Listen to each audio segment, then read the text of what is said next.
In 30 seconds. You can halfway see him in there. Yeah. Forgot about this.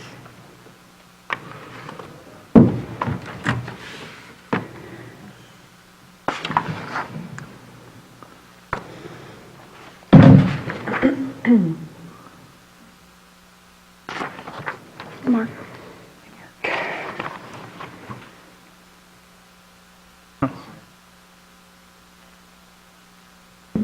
Guys are. Okay, we have everyone here. We'll start our special meeting this morning with the main topic of interviewing two individuals for the position of interim city manager.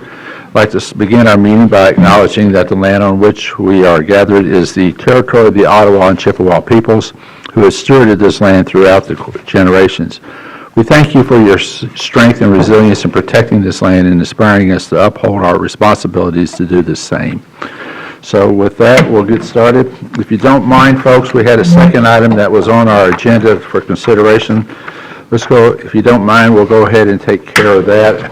And that way, later today, we won't forget that we were supposed to do that. Anyways, consideration of introducing, enacting, giving immediate effect to amendments to the Traverse City Code of Ordinance, floodplain management provisions of the state construction code. And this was an error that we adopted the wrong ordinance. So we just need to get the correct ordinance in here and we'll be done with that. So if I can hear a motion. I'd like to move that the amendments to the Traverse City Code of Ordinances floodplain management provisions of the State Construction Code, Chapter 1459, and repeal of floodplain management, Chapter 1458, as recommended by the City Attorney, be introduced and enacted with an immediate effective date of April 24th, 2023. Support. Okay, we have a motion and support. All those in favor of the motion say aye. Aye. All those opposed say nay. Motion passes. Okay, with that, all right. You want to go ahead and bring him in? Okay. And if there's at the, in between, you know, they have set out some food and some food for us back in our other conference room. Everybody's welcome to come up and participate in between. So, Hello. Morning, everybody. good morning. Good morning. Do you mind if I approach? Please.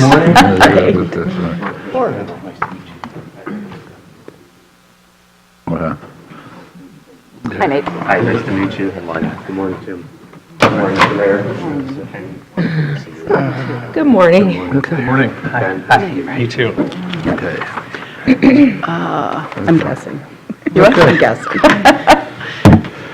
Okay, with that, we'll start.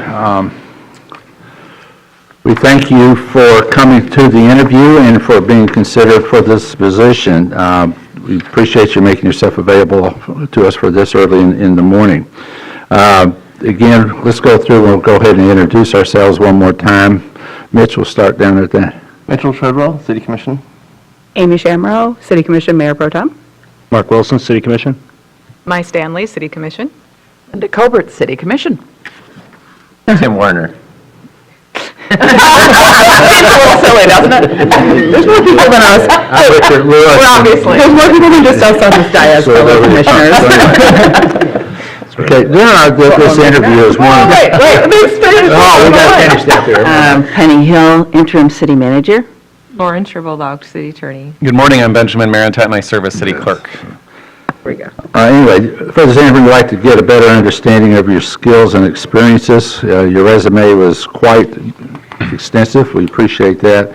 And as it relates to becoming our interim city manager, we're going to take turns asking questions. We'll go through that. And we have the same core questions for all of us will have the same core questions as we go through this.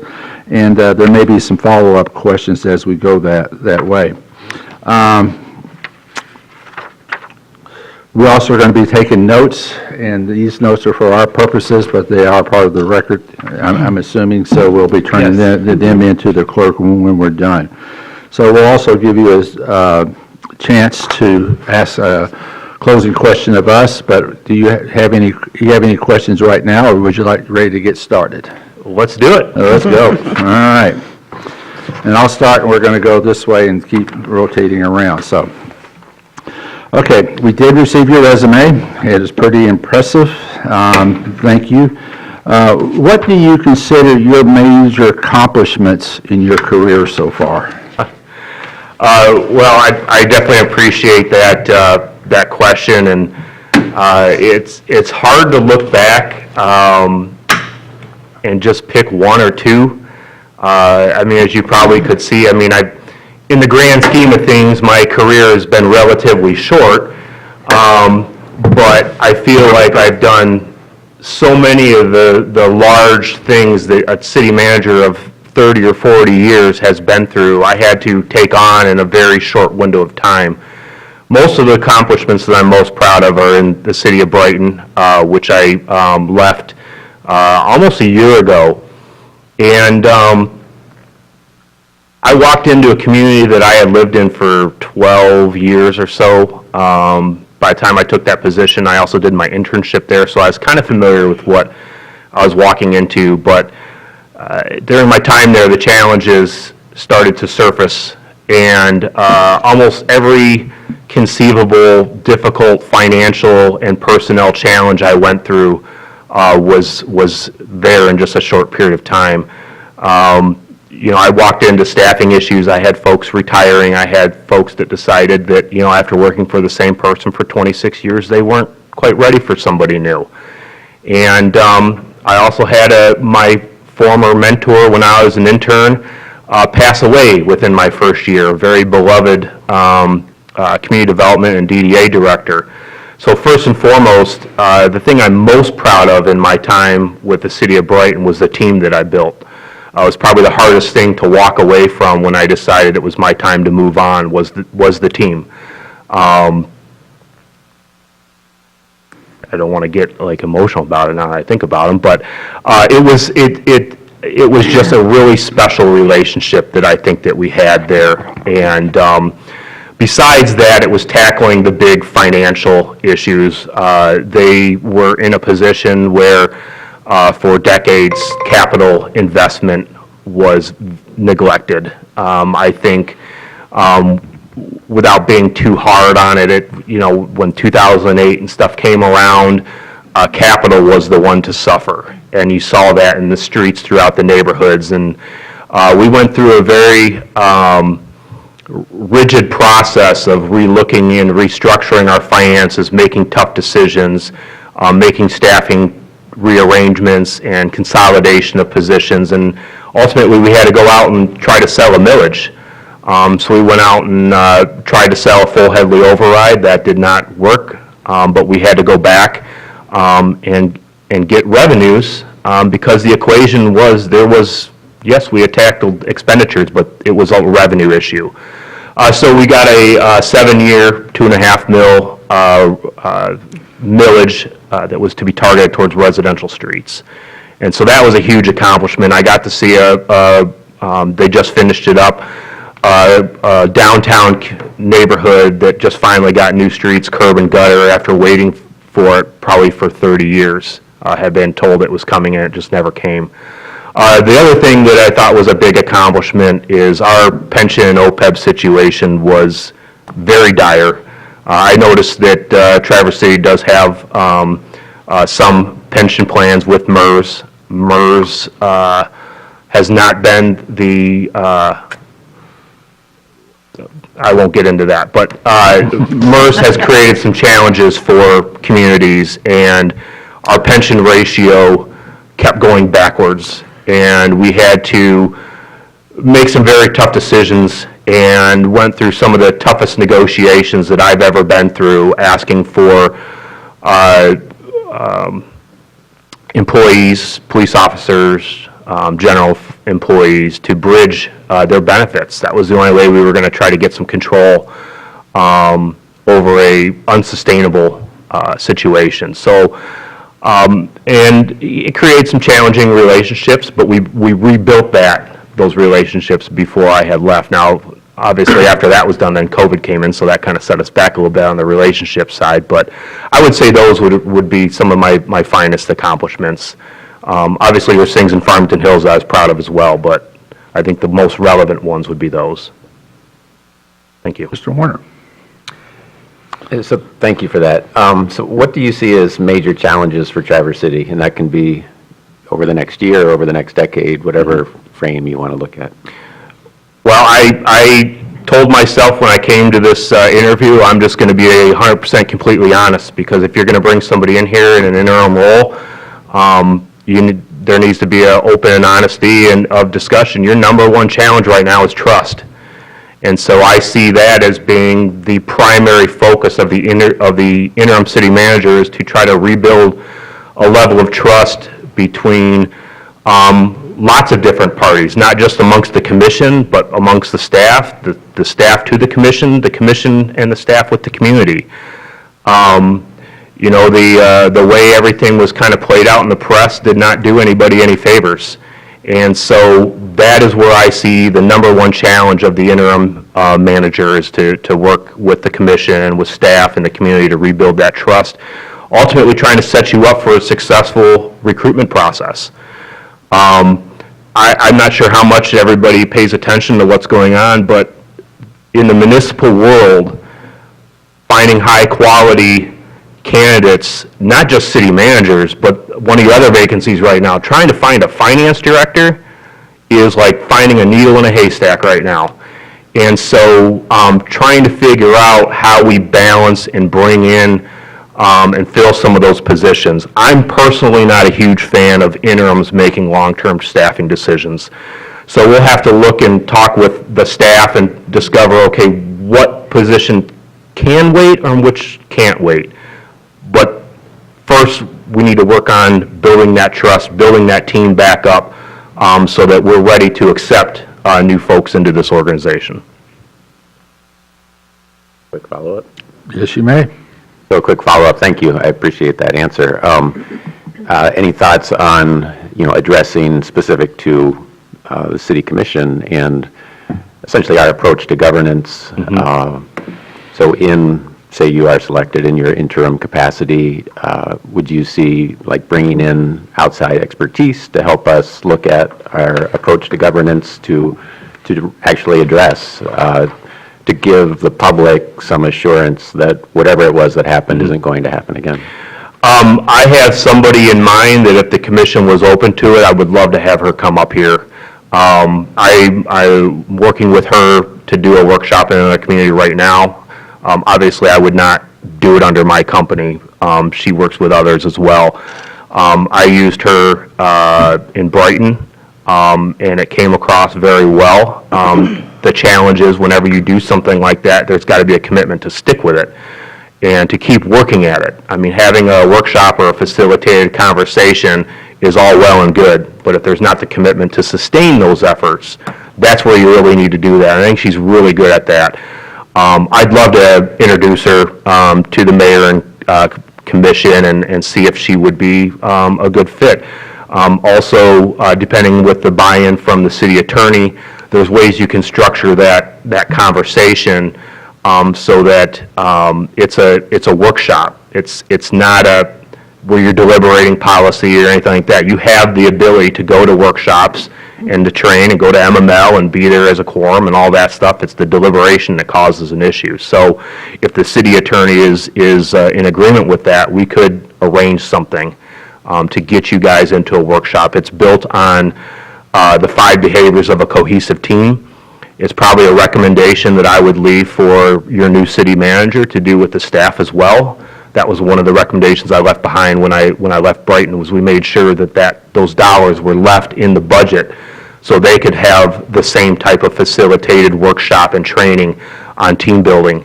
And I didn't hear much about it, but it sounded like it went very well and the staff were very responsive to it. So that would be one thing that we could look at. Thank you.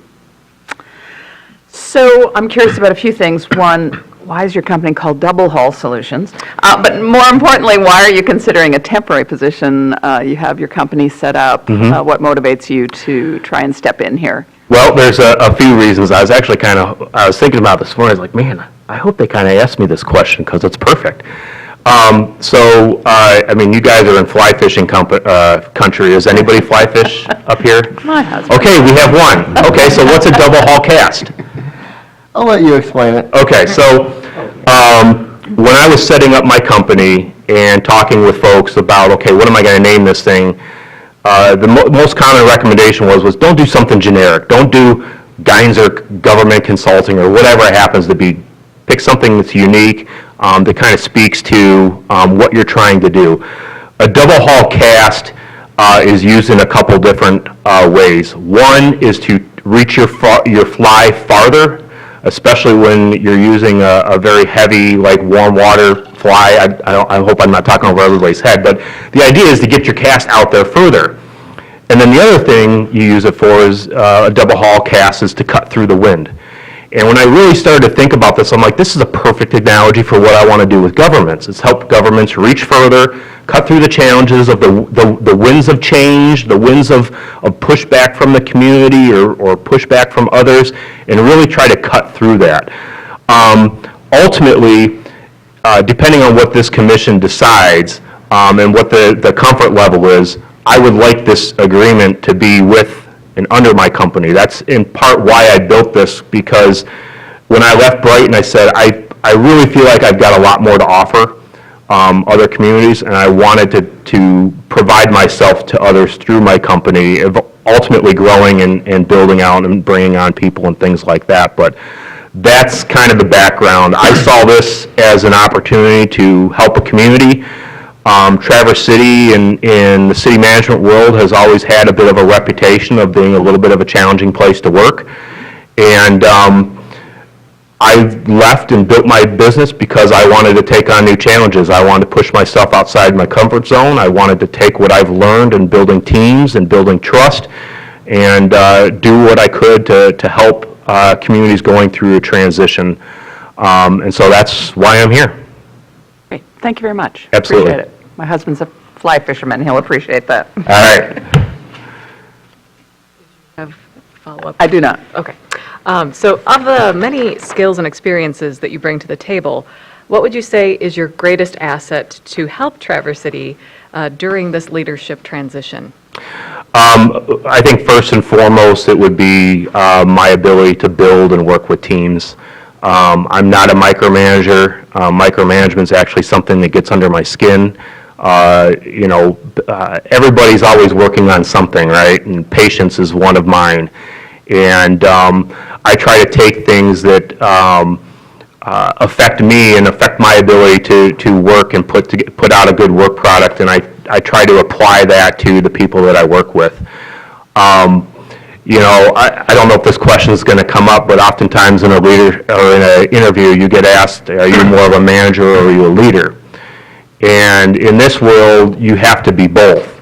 And so I try to approach the position. I think one of the skills that I've grown over the years is recognizing the role of a city manager in the leadership role, that my job is not to tell people what to do, right? My job is to create an environment where people can be successful. And that's what a real leader does. And that's what I think is a strength of mine that I'm continually working to try to build and grow, to set people up for success. Obviously, you got to manage and you got to make sure stuff's getting done. You're meeting deadlines, making sure everybody's got the tools and resources they need to get to do the job, whether that's staff or equipment or what have you. But setting that environment up to where you have a strong, cohesive team, people trust each other, decisions are being made as a group, and knowing what I don't know. I'd say that's the other thing. I'm not the smartest guy there is. I don't know everything there is about, running elections. I don't know everything there is about, creating a budget. But being able to recognize that and know what you don't know is a huge asset. At least that's worked for me for years. So I would say those would be the two. Thank you. You're welcome. Good morning, Nate. Good morning. Wait, She's anxious to get her question. No, I flipped the page and I messed myself up. That's a testament to myself here. How would you describe your communication skills with commissioners, and what happens when one becomes a bit demanding on action they believe should have been taken? I'm glad you had that one, not me. I said, I'm glad you had that one, not me. Well, let's start with the latter first. I think this has always been a challenge with I think most managers have come across this circumstance in the work that they do. I think sometimes, as elected officials, we get caught up in the promises made to constituents or our priorities. Everybody's got an agenda. It doesn't mean it's a bad agenda. It's just everybody's got things they want to get done when they get elected to office. There's things that they want to tweak, or there's priorities they want to see done, or initiatives that they want to see happen. But it's ultimately, the responsibility of the commissioners, but also the city manager, to remind folks that, look, the city manager works for the body, works for the city council as the body. The mayor has no more power over anybody else. The mayor pro tem doesn't. It's all about the majority. Now, ultimately, you don't want to just, work in an environment where everything's a 4-3. I mean, that's not ideal either. So trying to measure expectations. I've got no problem with a commissioner coming in and saying, I really want to see this happen. It's a huge priority for me. I know sustainability is a big thing for you guys. I have no support on council, but I want solar panels on the government building, or whatever it happens to be. Where we take that conversation from there is, okay, well, I understand that. Well, let's try to educate and see where the rest of the commission's at. Let's get it on a work session schedule. Let's get a discussion as part of the goal setting or something along those lines. I saw you guys have a pretty good goal sheet. So, as a part of that discussion, we'll say, okay, does it fit within the goals that have already been established by the city council? And maybe we start there. As far as communication, I don't force, and this is maybe a mistake that I've made in the past, but I don't force commissioners to come talk to me. Every commissioner is going to have their own comfort level, their style of communication, what they're comfortable with. The first thing that I would do if I came in here would be to set up one-on-one conversations with each commissioner and find out how you like to be communicated with. Is it an email? Is it a text message? Is it you want to sit down once a week and just have coffee? Do you prefer to have a beer after work? Whatever it happens to be, that's going to be job number one, is find out how often and how you want to be communicated with. The other thing that I typically do is there's like stuff that you need to know right away. So that usually will come out in an email. Sometimes, again, I don't know what everybody's comfort level is, but if it's urgent, I'm sending you a text, hey, check your email. You need to read this. I don't know exactly what the process has been here, but typically I do what's called a weekly. I think commissioners, city council members need to know what's been going on. If the staff are comfortable with it, I like to include pictures, because you're not always out there when, for a water main break, for example, seeing what's happening. A lot of time and money gets spent on people and equipment. Well, let's make sure the commissioners are seeing how that is being done, recognizing staff accomplishments, small things, and telling those stories. I remember we had a case a couple winters ago, and I had a couple DPW employees that saw a woman fall in their driveway and they stopped to help her up. Telling those types of things that aren't necessarily going to make their way to the commissioners' desks. So those are known about. So those would be the primary ways of communication. From there, like I said, it's going to depend on what everybody's individual preferences are. One other practice that once we got a new attorney in Brighton, one of their recommendations was I got to the point where I BCC'd all city council on everything. Not everything, but if I'm Mr. Warner, you reach out to me on a question about something, I'm responding to you, but I'm going to BCC all of council, and I'm going to say council's the commission is BCC'd, so you know. The reason we went to the BCC is it's a lot easier to avoid the inadvertent reply all that could potentially be referred, or someone might take as a deliberation. So those are a handful of the tools that we would use. I have a 100% open door policy. Anybody can walk in anytime. If I'm available, I'll talk to them. I don't care if it's a commissioner, if it's a staff member, if it's a resident. If I'm available, I'm gonna take it. It's a little bit bigger organization, but I've never had anybody answer my phones for me. I answer my own phone. So that's kind of how I approach it. I try to be as accessible as possible.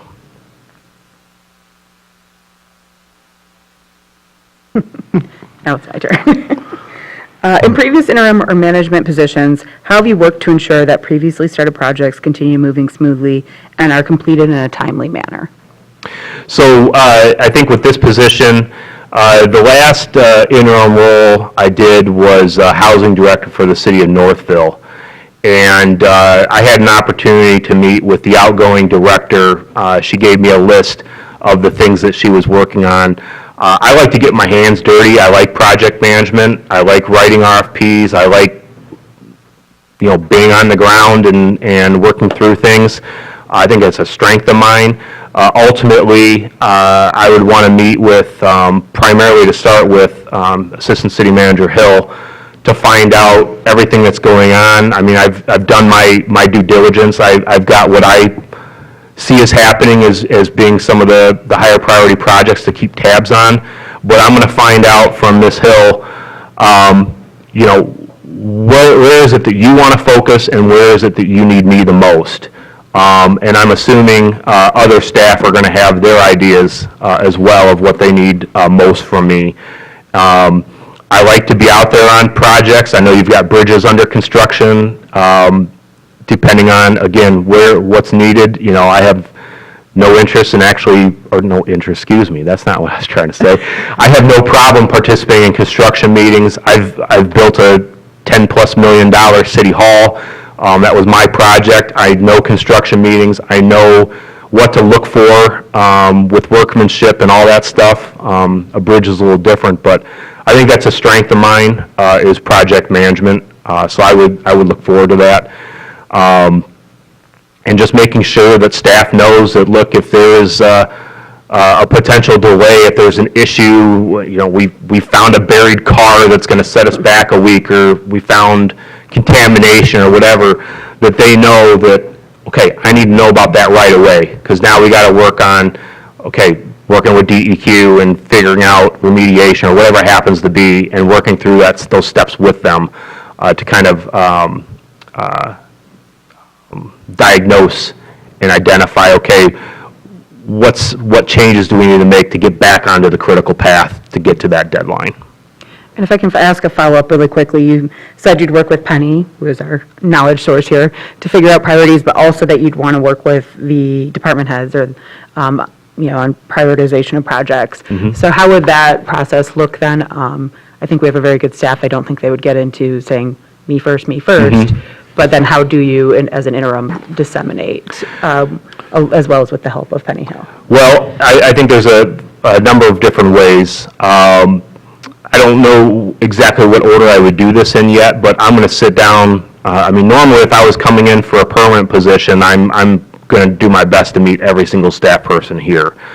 In this case, my first priority is going to be to meet with all the department heads, learn about their individual projects, learn about their individual priorities, and then ultimately, I'm not sure how staff meetings ran before, but we're gonna get down and we'll work through a prioritization as a group, as a team, to identify, where is the time most needed right now? What are the projects that are at most risk of falling behind, per se? What are the ones that are on a grant deadline, for example, and kind of working through the prioritization. And I don't know that we put together a formal ranking or anything like that, but there are certain criteria that we would want to look at to these are clearly the top priorities that, okay, they're already slated. Now let's try to place the other pieces within that list. And communicate, going back to Commissioner Wilson's conversation, keeping in constant communication with the staff, and making sure they're keeping me up to speed so that we can adjust priorities as needed as well. Sometimes circumstances require us to refocus in other places. And I guess for the last, how would you describe your leadership style with staff? And how would you see that applied here in an interim capacity? As I started to say a little bit earlier, my job, whether it's an interim or a permanent city manager, is creating an environment where people can be successful, where people have the tools and equipment and resources that they need to complete their jobs and complete them in an efficient manner. There is a time and place to tell somebody what to do or how to do it, but that's not common, at least when I work. Most of the time when I'm going to have more direct direction to give to somebody is going to be because there's a particular political ramification potentially, or there is a set of circumstances they may not be fully aware of. And so at those times, I might say, okay, you got to do this way, or you got to do this step first. But for the most part, it's working as a group. Ultimately, I'd like to see the staff team kind of working together on some of these bigger issues, because the police chief might see something very different than the city clerk, and he or she may have seen or know something that is going to make the clerk be able to be more successful with a project that he's working on. They should all have the ability to speak openly with each other and work collaboratively together. So that's how I'm going to approach leadership, is to build that collaboration amongst the team working together. Like I said, open door policy unless the door is closed. So I probably have to reframe a little bit how I do open door policies, because even in Brighton, my door was so open that even when it was closed, it would get knocked on when I'd write in the middle of something. So I had to move to a sticky note system too. It's like, okay, I'm really not an open door right now, so come back later. But I want to be accessible. I want to be a resource to the experts. As I said, I don't know everything, and I know what I don't know, and I rely on the professionals that have been hired by administrators prior. Obviously, they were hired for a reason, and once I can build that relationship and build that trust, I don't think anybody's going to be uncomfortable working with me. And there will be times that we'll disagree, but constructive disagreement is all part of getting good work done. And that's something that I can continue to work on, is being able to have those constructive disagreements with staff and working through differences of opinions or approaches to challenges. Can you give us some examples of how you have helped an organization assess and build their capacity? Assessing and building capacity, I would say first, and it's going to be me trying to figure out, okay, does this organization function, and what is missing? That's going to come from sitting down and meeting with all the directors for sure, but ultimately, the way I would approach that, and the way I approached it with the City of Brighton when I came in there, is I met with every single employee. Every DPW staff person, every police officer I did a ride along with, really trying to learn the organization and learn about what the challenges were. Learning about equipment issues when I first got in there. And once we brought in a new director and he started to show me around of what the issues were, it opened up a lot of eyes, and ultimately we were able to help the city council open some eyes too about a lack of investment there. So first, it's understanding what are the challenges that they're facing, Sometimes department directors don't always know. And it's no fault of the director, it's just sometimes employees don't feel open, or maybe they got shut down at one point in time and they don't feel comfortable in sharing those things. So trying to hit a reset and get out there and just talk, boots on the ground, see how people are working, and then figuring out the most appropriate strategy to convey that to the city commission. I think I had heard in one, that was a different community. But, getting you out there, getting you into the DPW garage if there's an issue with equipment or something, or I don't know the last time everybody's been out to the water and wastewater plant. I can't remember exactly which one, but I know you guys are under an Eagle.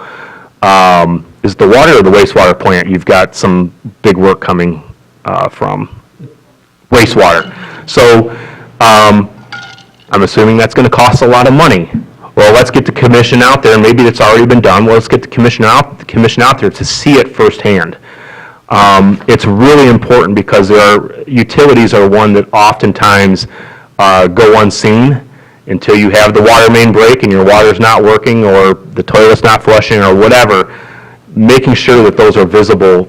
So what I'm trying to say is figuring out the most effective tool to then communicate what we find with the city commission. And maybe that is some sort of workshop where we're bringing in a couple directors at a time. Maybe it's an on-site visit with a director. Maybe it's meeting out at the bridge and talking about the project and some of the struggles.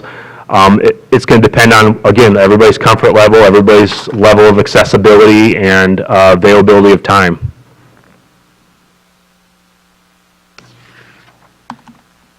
So the order of these questions actually works out well. This is essentially a follow-up to the last one I asked, but now it's about staff. So how would you work to bolster staff trust after the uncertainty caused by sudden change in leadership and likely more retirements in the coming year, Yep. From senior staff positions? So first and foremost is listen. Well, I guess first and foremost is starting to build trust and then listen, because if folks don't feel they can trust me, they're not going to open up. So trying to create an environment where the staff can feel like they can speak candidly with me. I can't help you if I don't know what the root issues are. I can't help staff if I don't know what the root issues are.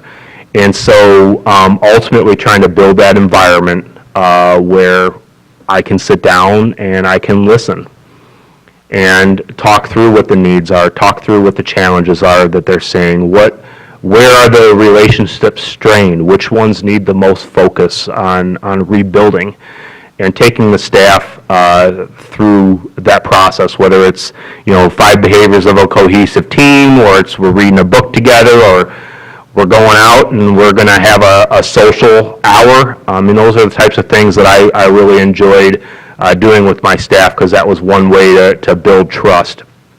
And taking that down not just from the department head level, because ultimately if you've got more retirements coming, you need to understand what are the assets that you have in the organization, and if those assets aren't there, what do you need to do to prepare for that succession?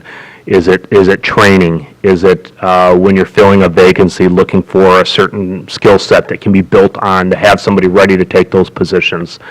Ultimately, I'm hoping that there's not a bunch of folks that are looking to retire during the interim step, but again, taking a measurement of where the organization's at, so that when you have a new city manager that comes in, they kind of know what's coming and they're prepared for it. When I went into Brighton, I wasn't prepared for the level of change and how fast it was going to happen. I had to make some very quick hiring decisions that weren't always the best hiring decisions.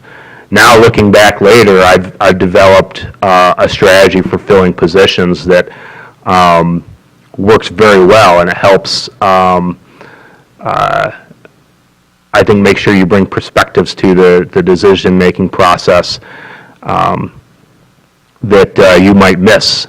And so I think there's ways that, whether it's working with Ms. Hill or a staff team on trying to, again, assess what skill sets are there and what's missing, and how do we best set up to attract those in the future. Like I said, it is a tough time for municipal governments to find talented, quality people. City managers, finance directors are probably the hardest right now. DPW is still okay. HR is another super challenging one to fill. So it goes back to building that environment where people want to be. But until we build that trust and until we listen and can have some of those candid conversations, we're not going to know exactly what that path forward is going to look like. Thank you. You're welcome. So it turns out I did have a follow-up that I didn't Okay. make to my previous question. And you said something that kind of speaks to the question, and it was, why are you considering taking a temporary position? You said something like, if I were to get this, I would do it through my company or something? Yeah, that would be my preference. I mean, ultimately, this can be what your comfort level is. I mean, there's different ways that it can be structured. I've known folks that have ran it through their LLCs, but this is part of the work that I want to do through my company. I mean, it's why I left, was to build and provide resources to communities. One of the ways we framed it is capacity. We know that communities are struggling with staff, and sometimes with projects, you just need capacity. In this case, the capacity you need is help at the city manager level. So again, it's all going to come down to what you're comfortable with, what your preferences are, what the city attorney is comfortable with as well. Okay, great. Because conceivably, this could be through the end of the year. Is that? That was going to be one of my questions at the end. Yeah, okay, so we'll talk about that later. yeah. So the other question was, so you're meeting with staff, you're an interim, and you're met with an attitude of, I don't want to change anything, we've always done it this way, let's not change. How are you going to address that sort of thing? Well, there's the hard way and there's the soft way. The hard way is not really one that I enjoy, but if you appoint somebody as an interim city manager, they have all the powers of what's in the charter. So ultimately, you are the city manager, and this interim city manager can hire and fire and all those types of things. I don't like to work that way. Ultimately, it's going to be a conversation of, okay, why? And a growing mentor of mine shared a question with me that he has been using more and more, that I'm looking forward to applying here. So you want to do a certain way, well, but what does that mean? But why is it that way is the way that has to be done? You know, and just try to get to the heart. Is it fear? Fear because they don't want, they're afraid of a new way failing. Well, I hope the staff fails under my watch. I want them to make mistakes. Mistakes are how we learn. But if you're afraid to try something new because you're afraid you're going to get disciplined or you don't have the safety to make those types of decisions, then yeah, you're going to want to stick to, well, that's the way I've done it. I've been successful that way. I didn't find myself in trouble or whatever it happens to be. So ultimately trying to get to the heart of why they want to do it that way, and then if it needs to be tried a different way, creating that safe environment that, look, the only time I have a problem with somebody who makes a mistake is when they make a repeated mistake. Make a mistake, learn from it. That's how we all grow and learn. That's how I've grown and learned over my, I think I'm going on 18 years career. If I hadn't made many of the mistakes that I've made, I wouldn't be the person I am today. I wouldn't be the leader or the manager that I am today. And those staff members need to have those same opportunities to grow and develop as individuals and as professionals. Thank you. You're welcome. So could you describe your philosophy on hiring high-level positions, and you touched on this a bit, and provide the board with an example of how you have applied that philosophy? So this was, I mentioned it earlier, I had kind of changed how I approached hiring high-level positions, and even lower-level positions as well. I like to be involved. Again, I don't like to micromanage decisions, but ultimately the city manager has the final say. So let's start with a lower-level position. Typically, what would happen, like let's say a new police officer. Typically, the police department goes through their panel, and then the chief has a conversation with them. But then the chief and I would have a conversation with that individual, and kind of go through, because different folks are going to have different perspectives when they talk with somebody. So ultimately, a final interview would be a department director and me meeting that person one-on-one. We make sure the city manager is comfortable, because ultimately, one wrong hire can completely destroy an organizational culture. And my job as a city manager is to try to make sure that we're at the last point of the hiring decisions, to make sure, okay, is there anything in this individual that could potentially undermine what we are trying to do as a larger organization? I think there was only one time that we questioned whether that was the right candidate. So that's how I do it on the lower level, and even on some of the higher, like a supervisor level, sometimes I just want to sit in the background and listen. I don't want to do the interviewing, I just want to watch how the interview is happening. I want to watch the body language of the interviewer, or excuse me, the interviewee, but I also want to watch the body language of the interviewer, because I can see how they're reacting to the responses. Much like I'm assuming some of you guys are watching what I'm doing while Commissioner Stanley's asking her question. On a department level basis, on a department head, probably within the last 3 or 4 years, I completely changed how I hired department managers. Typically what I would do is, it would be myself, it would be our HR manager, and then I would build a panel of usually somebody else. So like when we hired Marcel, the DPW director in the city of Brighton right now, awesome guy. We brought in 2 other DPW directors from regional similar communities to interview with us as subject matter experts. You know, I'm not going to know every single right answer, if you will, for a DPW question. And then after the interviews, we would have a conversation, and it's amazing to see how the different folks pick up on things that you would not have picked up on. I wouldn't say hiring by committee, but using that committee to help inform the decision-making process. I've brought in other city managers on interviews before, again, to get various perspectives. I did it with our city clerk. So it's too easy for one person to interview somebody and see what they want to see. You have these other bodies in the room to kind of check yourself.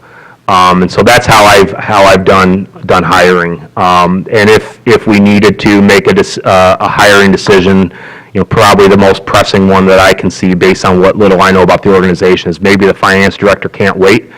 I think that's probably a search we want to get started on in parallel with your city manager search.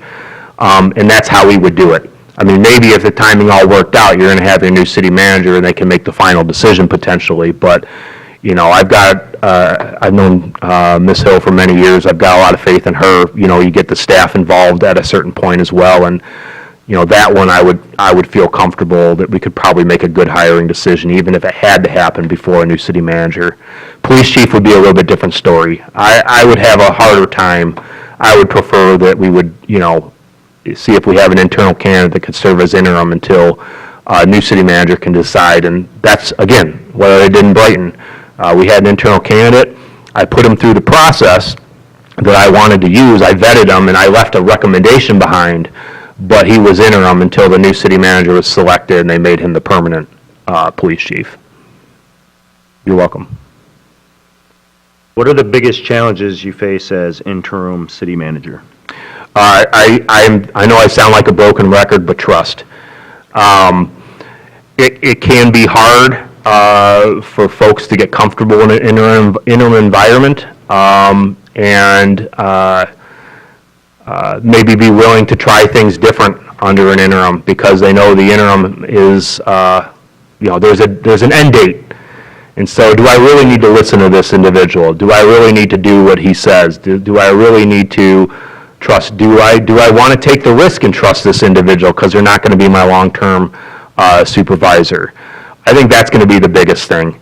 I would say probably the same is true on a community level as well. How much, are they going to want to open up? How much are they going to, it's a very active community. How are they going to see, and what are they going to see as the interim city manager's role? And so that's going to take a little bit of time to flesh out for folks to get comfortable with this transition and where things are at. And I think ultimately everybody will kind of find the right path, or find the right path for them, I should say. But it all goes back down to trust and building those relationships with individual staff members, building relationships with all of you. I mean, I'm here for however long. Do you need to invest the time in that relationship? I don't know. Everybody's got a different approach to relationships. But I'm going to do my darndest to do what I can in the time that I'm here. Mark, can I do a follow-up? I was just looking in your resume. You haven't done an interim before, is that correct? I've done an interim housing director. Okay, great, Yep, thanks. but not an interim city manager. Great, thanks. Any other? Okay. So my question is to describe to the board your process of determining what is ultimately presented to the city commission for consideration. So how are you setting our agendas? So again, it's going to come down to what you're comfortable with. I know that various city commissioners, the way the charter's set up, you can, I'm going to use petition for a lack of a better word, to have something on the agenda. I'm going to want to understand your processes and stuff. How I've done it in the past is generally working with staff. That's what your staff's there for. They're there to make sure that the policies that you want to see happen, the projects you want to see happen, get done. And so typically, I'm assuming here, but you're tracking agenda items back probably a couple months, and you're starting to bring those forward. Usually what I would do when, again, depending on what you're scheduling, like when your packets go out, I know you guys meet on Mondays, I'm assuming packets probably go out Friday? Or Thursday? Thursday. Yep. So we're going to work from staff to have a draft agenda. And what I've done in the past, again, depending on commission comfort, is I'll sit down with the mayor and the mayor pro tem to kind of just walk through the agenda. And what I would use for that is, staff can use its best judgment on what's a consent item and what's a new business. But I would use the mayor and pro tem as a sounding board for, okay, this item has a high level of community interest. We really need to have that discussion under new business. But you know what, this is pretty routine. Why don't we put that under consent? Other things that I started to do is, in the weeklies I was telling you about, I tried to keep a running list of agenda items that are going to be coming. And not every council member would take me up on it, but that's your opportunity to say, hey, when this item comes up, I want to make sure, I think we need to have some more time to discuss. I'd really like to have a workshop on this before it comes to the full board. So creating that environment to where you feel you can get me that feedback, or you get the feedback through the mayor and mayor pro tem. And again, if the commission's comfortable with that and there's a level of trust, that's how I would work it. It's very hard to kind of vet an agenda with a full commission. It just doesn't work, because that in itself is potentially deliberating. But primarily it's driven from staff, and then it comes out of your strategic goals setting. I would want to work with you all. When I looked at that, I'm trying to remember, I don't know if you guys had it in priority order or not. I'm seeing Mr. Werner shaking his head, so we might need to do a little bit of work to try to get it into a priority order, and then we can maybe schedule out some workshops or agenda items or what have you. So those would be a couple different ways that I would look at setting agendas. And just to let you know, we actually have a process of, and I say, every time I say this, people always say, what did you just say? An agenda review? Not agenda review. And so we do have a policy right now that the mayor and a rotating commissioner comes into. Oh, nice. And under Mr. Lewis as mayor, he has also included me as pro tem in all of those. So we do have a bit of a vetting process, but, so I guess with that, I would say, knowing that, is there anything else you'd like to add to the idea of how you work with staff on this? Well, we're going to use staff meetings for that. I mean, one of the way I do a staff meeting, I've always wanted to do more with staff meetings. The challenge is sometimes you just get so busy that you can't get into, look, everybody's going to read this book and then we're going to talk about a chapter or whatever. It's very hard to do those types of things, although I would love to do that. But primarily a staff meeting is going to consist of two primary things. First, we're going to go through, do you make, I shouldn't say it that way. Do you have your department heads at every meeting or just when they have an agenda item on the agenda? Every staff meeting. No, I mean at a commission meeting. Does every department head come? No. Okay, all right, that's the way I prefer it, because people have lives and they're busy. So basically, every staff meeting, if it follows a commission meeting, we're going to go through what happened at the commission, what are the things that need to be followed up on, is there a citizen comment that someone needs to call the resident and find out more about their particular issue. Then we're going to go through what's coming up on the next agenda, or what else might be being worked on that we need to get on that draft agenda. And then we're going to do a round robin of everything, well, the things that folks think is most relevant for the group as a whole. I think it's very important that the city clerk knows what's going on in DPW, that,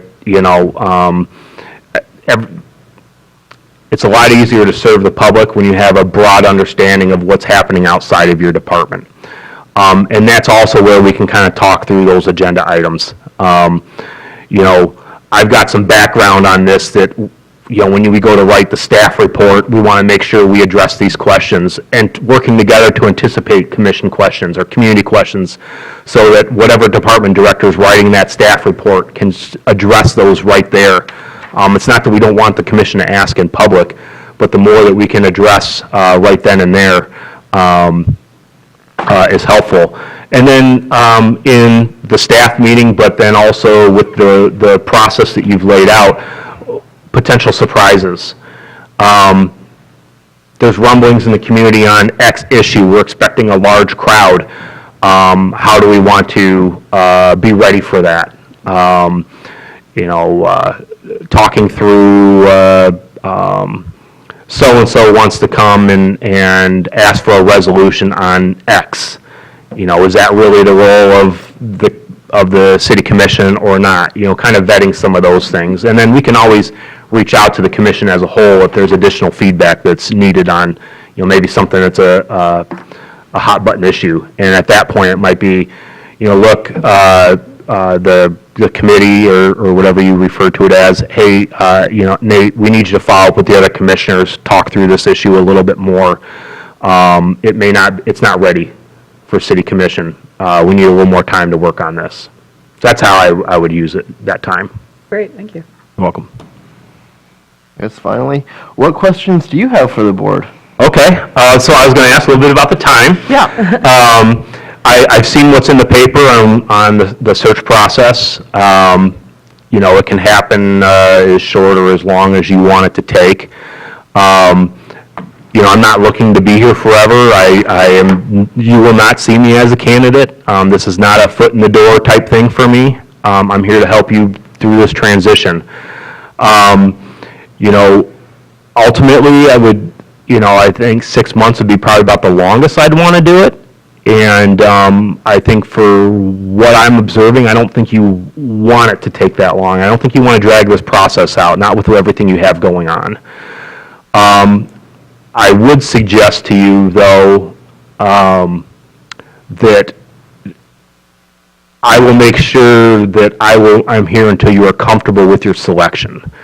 I think, you know, in this environment, sometimes it can be a little easy to settle. I think Traverse City is a community of such that if you develop the position and the pay scale and all that stuff, and we can work to rebuild some of that trust in time, hopefully you're going to be able to attract some good candidates. So I would just put out there that, you know, that 4 to 6 months is probably about where I'd like to stick. However, as much as, you know, maybe my family doesn't want me to say this, I'm not going to leave you in a tough spot. I'm not going to say to you, look, the contract's up, you don't have your city manager, see ya. We'll figure something out. Other questions that I would have is, and I don't know how we're doing on time, Mr. Mayor, but I would love to hear from, and since conveniently there's a piece of paper and a pen here for me, thank you.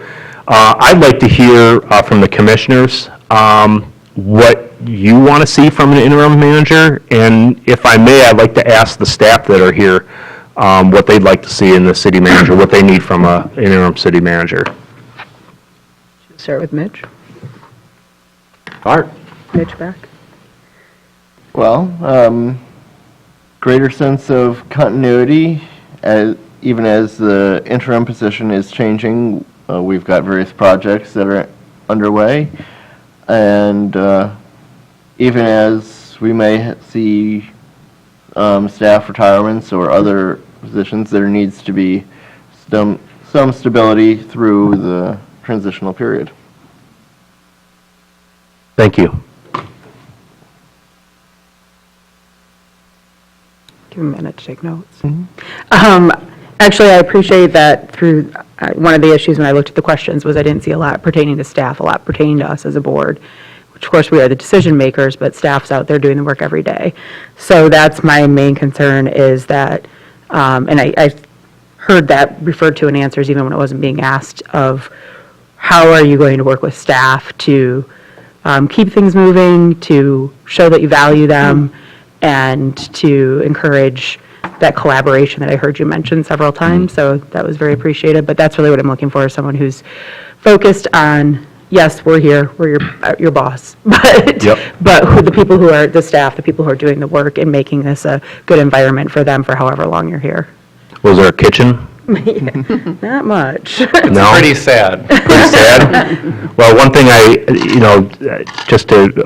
one thing I like to do with my staff to show my appreciation is every once in a while I just wake up and I'm like, you know, I'm hungry. So I'd run out to Meijer or whatever, I'd grab stuff to make breakfast at City Hall, and we had, you know, some people bring in extra griddles and stuff like that, and we'd have breakfast. So if you don't mind, I might cook breakfast one morning, something along those lines. And Fire station. what was that? We've got a nice one at the fire station. Okay, all right. Thank you for that question. Yeah, I don't want to say to get in and get out, but I was encouraged by your looking for a 4 to 6 month timeline to try to be proactive in helping us find a forever manager. You're not hurting my feelings. Well, likewise, I appreciate your comments and focus on helping us with this transition. That's clearly something that, as important as all the projects that the city has happening and the staffing challenges we're facing, at this moment, the transition and rebuilding trust with not just staff, but with the community is a major task that we all need to be undertaking. And so I'm also very encouraged to hear about your strategies for engaging not just department heads, but staff at every level. I think that's very important to get that boots-on-the-ground perspective, and to understand that perhaps those folks have been shut down. Maybe they felt that from department heads or elsewhere, but we don't know what we haven't had flow up to the top. And so giving people that opportunity with a new relationship to share those perspectives, I think that's invaluable. And then finally, I really like the idea of a weekly and giving us a sense of what might be coming in a week, 2 weeks down the road on our agendas, so that, we can do our due diligence and that it's not just a cram session starting Thursday night to try to get prepared for Monday evening. So those were all things that that you mentioned that I have I strongly support those concepts. Thank you. I agree. If you were to ask me what I want, much of what you said is what I'm looking for. Team building and trust, certainly. A leader, not a micromanager, as an interim seems really important to me. And I also wrote down, love the idea of the weekly, and commissioners, knowing more specifically about the departments and the staff, and their duties and what they're facing. So many of the things that you mentioned are my top priorities, so thank you. Thank you. Yeah, I agree with everything that's been said, and particularly with what Commissioner Stanley said. I'll paraphrase, but I think what I heard was building trust is more important than any individual project that's ongoing right now for the long-term health of our city. And so to that, then taking it back to what was said prior, the get in, get out, 4 to 6 months. If it takes longer to build that trust, especially what I'm thinking of is to get the top quality candidates from across the country to apply, they might need to know that we're healing, or whatever the right word is, that the trust is being rebuilt. So it's almost sequential in my mind somehow, like some of that effort has to show that it's at least on whatever it is that somebody on the outside needs to see, like, oh, it's not such a crap show that it was, like things are getting better. Maybe I will put my name in. And so I could see that potentially increasing that 4 to 6 months. So just that willingness to acknowledge, hey, this is such an important thing for the long-term health of Traverse City. Well, like I said, I don't want to leave you in a tough spot. And so I will be here as long as you need to make sure you've gotten the candidate you want and the community deserves. To your point about that kind of liaison, if you will, that is a role that an interim manager could play. Again, comes down to your comfort level. The city manager is your hire. But I, or the interim city manager, can play that role of fielding some of those conversations and working with the search executive firm to convey to candidates that express interest what is being worked on, what's working, what's not, where are the continued challenges. It's kind of hard to say it's an independent third party at that point because you've been working with the community, but it can help serve as an advocate to brush aside maybe some of the misunderstandings that will be lingering for a little while. Thank you. I'll start down this way. I think, and thanks for asking about staff's perspective too, I think creating a genuine space for collaboration and innovation and just a spirit of co-creation is really important up and down the organization. Yeah, I think the team building perspective is really important. It goes to the whole trust issue, and that starts with the team, I think, in this organization. As for myself, our staff here at the city is made up of a lot of very highly trained professional people, and they are hoping to have a highly trained professional manager who can be stable throughout an interim process that is, by its nature, not really stable. So I think understanding the needs of staff to keep moving forward, to keep momentum, the projects, the growth of the organization moving forward is important.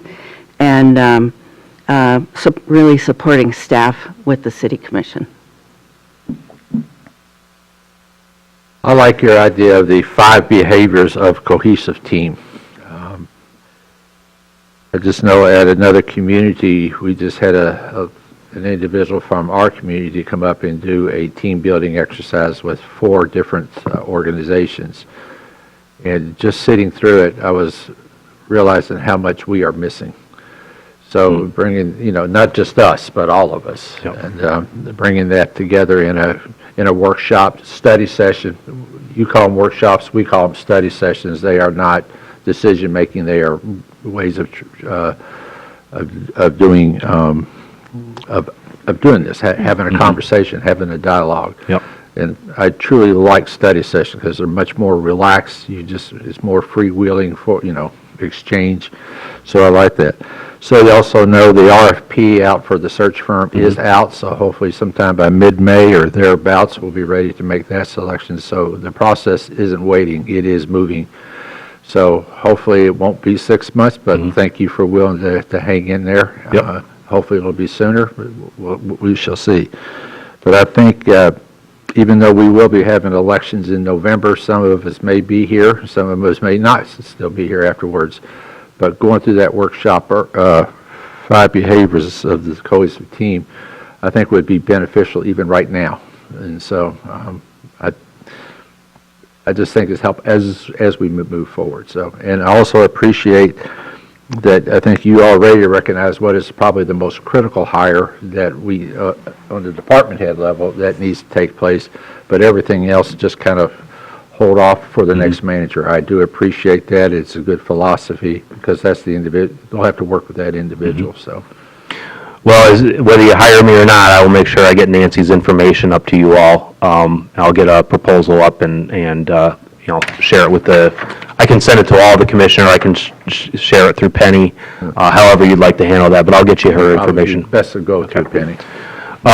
So, lastly, I just, really appreciate the opportunity to be up here. It was funny kind of how it all played out. Penny's like, hey, you're on the interim list, would you be willing to come up here? And next thing you know, I'm getting a call the next morning, and I'm like, oh, I didn't quite realize you were having that conversation that night. And then I started getting phone calls from folks, I didn't tell anybody, and it's like, well, it's all over the paper. I'm like, okay, well, so happy to be here. I really appreciate the opportunity. Traverse City is a great community. I know what you're going through right now is not the easiest. I do believe that, particularly with some of the experiences I've been through over the years, I do believe that together we can work to improve that over time. And then just a point of information, and I hate to do this to you because this is not a decision that you guys want to rush. But I did have another community call me Friday looking for an interim as well. So just keep that in mind for your timing. They're actually meeting tonight. I don't know what your timeline was, but I'd love the opportunity to be here and work with you all, work with your staff, get to know your staff, get to know the community better. So with that, unless there's any other questions, thank you again for the opportunity. Thank you. It Tell looks your like family it would be the best of the 4 months that you can get up here. May to September, you just can't do better than that. well, to get in a Brighton pun, it looks like we have a decision pending. Nice. Okay. I know, well, I won't go there, but there's a lot of other puns that you can use in Brighton now with some of the new businesses opening, but we're not gonna go there. So thank you so very much. Thank you. Okay, our next candidate will be here approximately about 11. As mentioned, there are refreshments in the in the conference room. If you want to step in and get a cup of coffee, a donut, a hard-boiled egg. I have a quick go ahead. I have a quick Thank you. procedural question before Don't we answer that adjourn. other person yet. Well, we're just taking a break. Well, before we go break. Okay, go ahead. I'll let him finish the round. Nice meeting you. Take care. All right. So Did you just drive my up this morning, or did you? No, I came up yesterday. I stayed with a friend. Yeah. Because I gotta head over to Fort Huron next. I'm like, Okay. I'm not driving up to Traverse No. City. No, in the that's morning. too I'm much. going No. over there. Well, we thank you for your indulgence in Thank you. coming up. No, I'm, as, You can, probably want to move on and have Well, our discussions. no. but you I can was speak in that like, mic there. Trying to get Penny to look at her email for the meeting. I'm like, I can get up there in the morning. And then Christine called. So, Yeah. I'm glad it all worked out. Yeah, Have a great. rest of Thank your you. day. Thanks so much, Nate. Excellent point about Penny and Christine. So quick clarification Yeah, you question did have before we an go answer to our... awfully fast. Yeah. No, Linda. Quick clarification question before we go into our next round. On the second question that Tim asked, he skipped a whole half of the question. What are the strengths of Traverse City?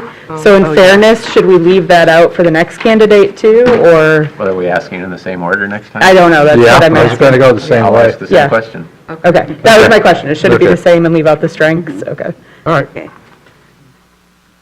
Just go in the same order. That'd be great. Thanks. Well, just the question framing. I don't care who asked it. Are we adjourning or? No, we are just taking a break. You know, we'll be Little back, recess. I would say come back in at about 5 till 11 if you just want to go out for a walk. That's when our next one is scheduled, I believe. Or if they get here early, we may call everybody back in, so, Don't go too far, in other words. yeah, don't go very far. They're in the conference room. Yeah. The coffee they've been... Stay out of your cave coffee if you they- don't have time.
What's that?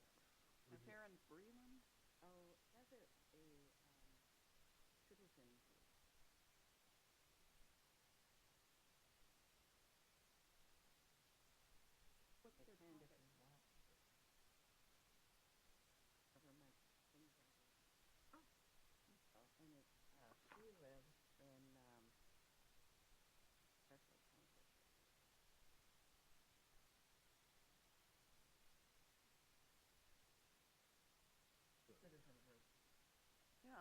It's an interesting group of subgroups. Yeah. The one that I deleted already was the schedule of the meetings, but it's a collaboration of these councils. That's why I changed my password, apparently. Is it okay to leave all our stuff here? Well, I'm going to leave it here. Can you move this out? The ordinance that was just passed again, so you can sign right there. Grab it to me. Okay.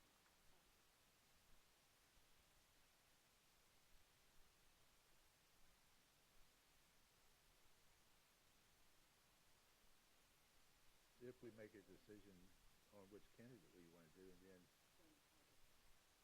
call them right away and tell them, yeah, we're going to do that, you know, based upon negotiation, you know. Oh, there, yeah, that's it. Thank you, Benjamin.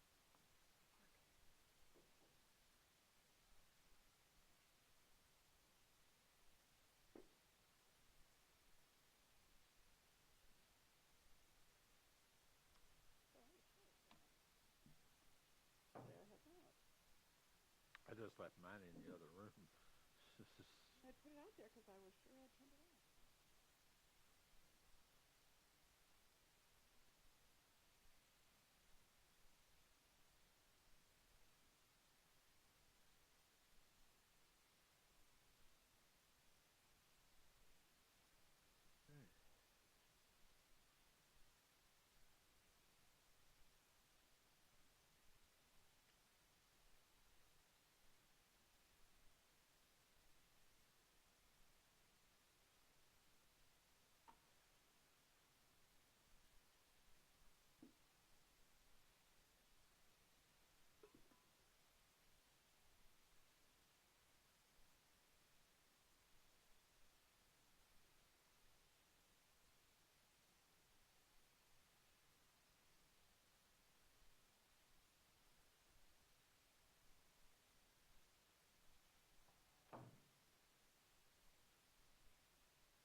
towns are amazing.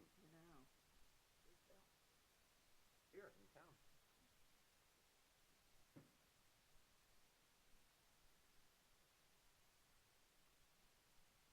Society's brought up that.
Oh, nice. I've been talking with you guys. I know, I'm excited about that. I mean, one way or another, we'll still have you. Yeah. I was waiting, well, they're getting rid of.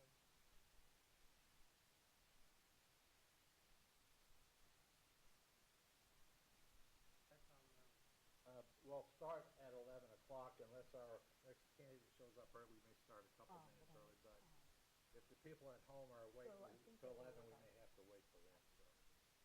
If you're ever watching at home. Too bad we can't ever figure out how many people are actually watching. Those are the people who are buying. Yeah, I know. Okay. Oh, yeah, Supercharger Garage. Oh, cool. For them to see.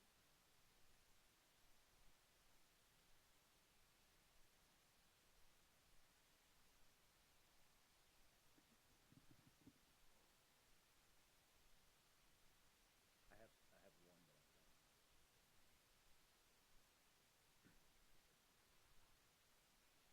Oh, it's interesting.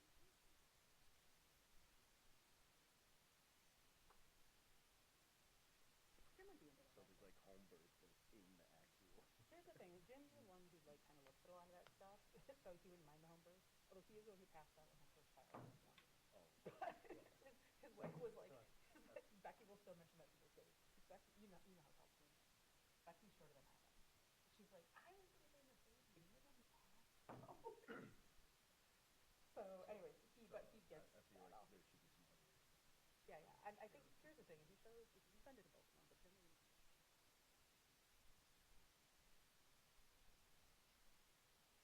what you want to do this? Cool. How does that work? Okay, great. Like that sounds good. You think that'll work? Great. Let's do that. Yeah. Which is good because then that means they're focusing on selling. Yeah, I think that would be awesome. Actually, I kind of want to talk to my team about this. We got to get through.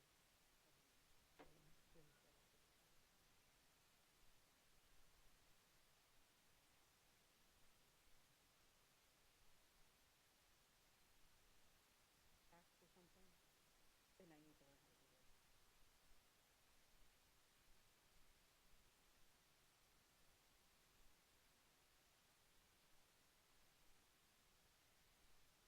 Or just a whole bunch of stuff.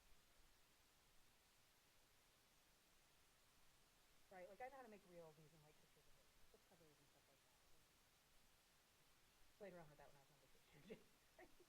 But you want to see some really bad reels of course. But yeah, I think like getting a little bit of some other marketing. Like nobody on my team, including me. I do voice very well, obviously. Does that still happen? Thank you for reminding me of that. Actually, I tried to schedule her too. And I kind of distracted the last 2 weeks, so she will be happening. I need to reach out to her and send that email. Maybe I can get her even for. Are you still Good Friday afternoon? Okay. Maybe I can get her for Good Friday afternoon. Trying to hold. Yeah, absolutely. Me too. I know I'm down to I think for the last 3 done interviews. But I should have. Yeah. So That's in May, right? It's not this. Yeah, Not yeah. this Friday. I think I have that on my calendar that you're gone. Yeah, I think if I can get her this Friday, maybe that might work and just focus on anybody else's probably. I know we probably could. My prep kind of is the big thing. Judging right now, so I have like 6 categories.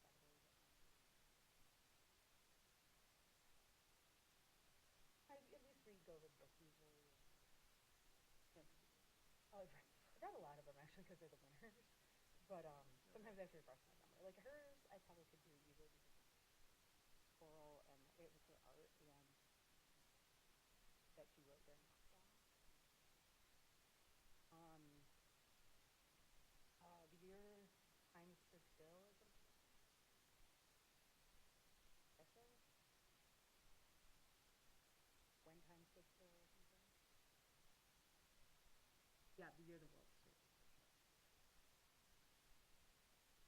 We had 2 books about it. Yeah. She won for best concept last year, like a special award from. So she was, that's an easy one to remember, but like, you know, there are some people who are accidents of, like,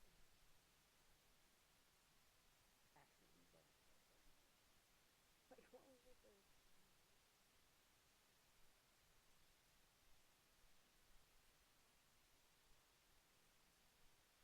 but the good thing is that you're such a good, I think that's only gonna develop some good stuff.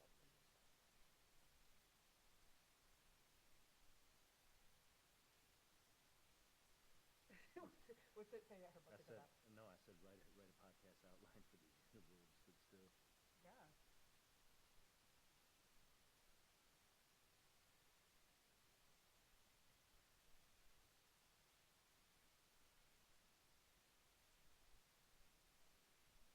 Oh, I mean, it's pulling a lot of info. Yeah, it's not writing the questions. No. I watched, If I didn't know anything about COVID or the fact that we were all in lockdown, I would find that helpful. I watched, yeah, we were 10 on 10, so Yeah. this is the topic, and they wrote that, and they could spit out like, and then they ripped. I was like, dude, that's That's awesome. Yeah, it's pretty good show.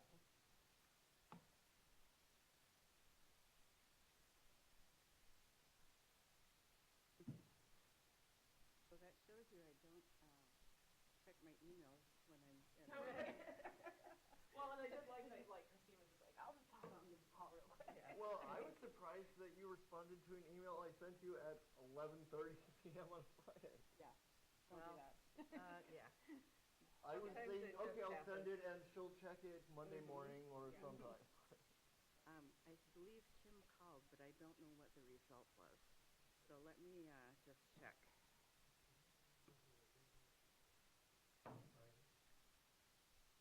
I don't think anyone was in here. I don't think. Well, let's see. Oh, now it's not good. It's so loud? Oh, wow. No, not as far as I know. There's not like a master volume thing? No? Okay. Okay. Oh, yeah. Oh. Oh, yeah. Well, Dren won't complain about it being too loud. last time it's been updated. Zoom just created a kind of glitchy of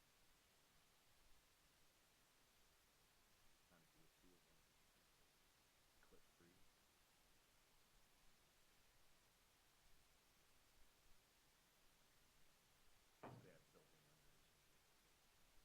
Closer you talk to it, but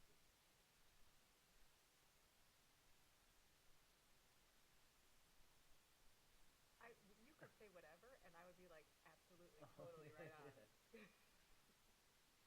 You sound knowledgeable, and that's really all that matters. Well, I mean, neither of us have sound studios in our garages. He does. Huh? Have you been in my garage? No. Actually, yes, I have been in your garage, but... Before, like, do you hang out there when I'm not at home? No. It happened to be like when I was going around knocking on doors a year and a half ago, and your husband was in the garage, so... No, I was joking. Okay. I have to ask him again, not the way I thought it was.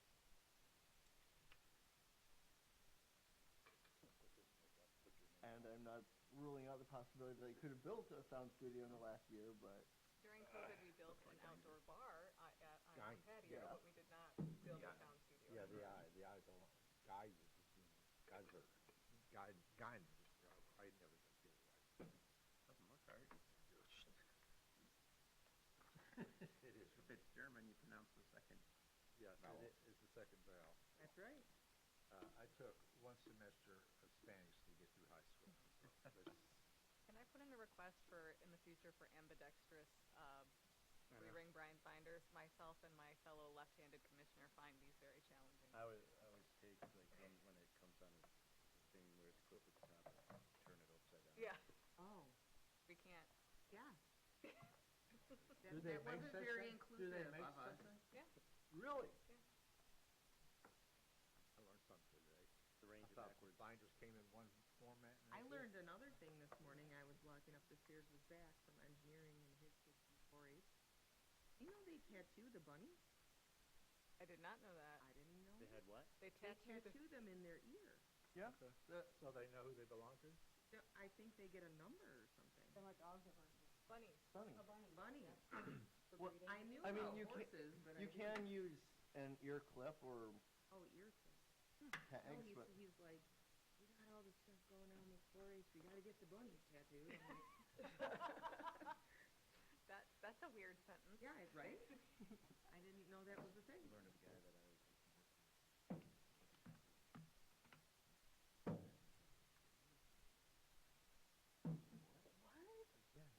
But what did they do? Did they register that, like, number I think someplace? so, where they yeah. put Wasn't it one it of the things in they ears used and they against the, find it? I think maybe when they're judging oh, okay. Yeah. the fair. Nexium one? Yeah, Yeah. next year, I could not remember it, yeah. Which is also And acid. But it was spelled, wasn't it spelled like NVX or something?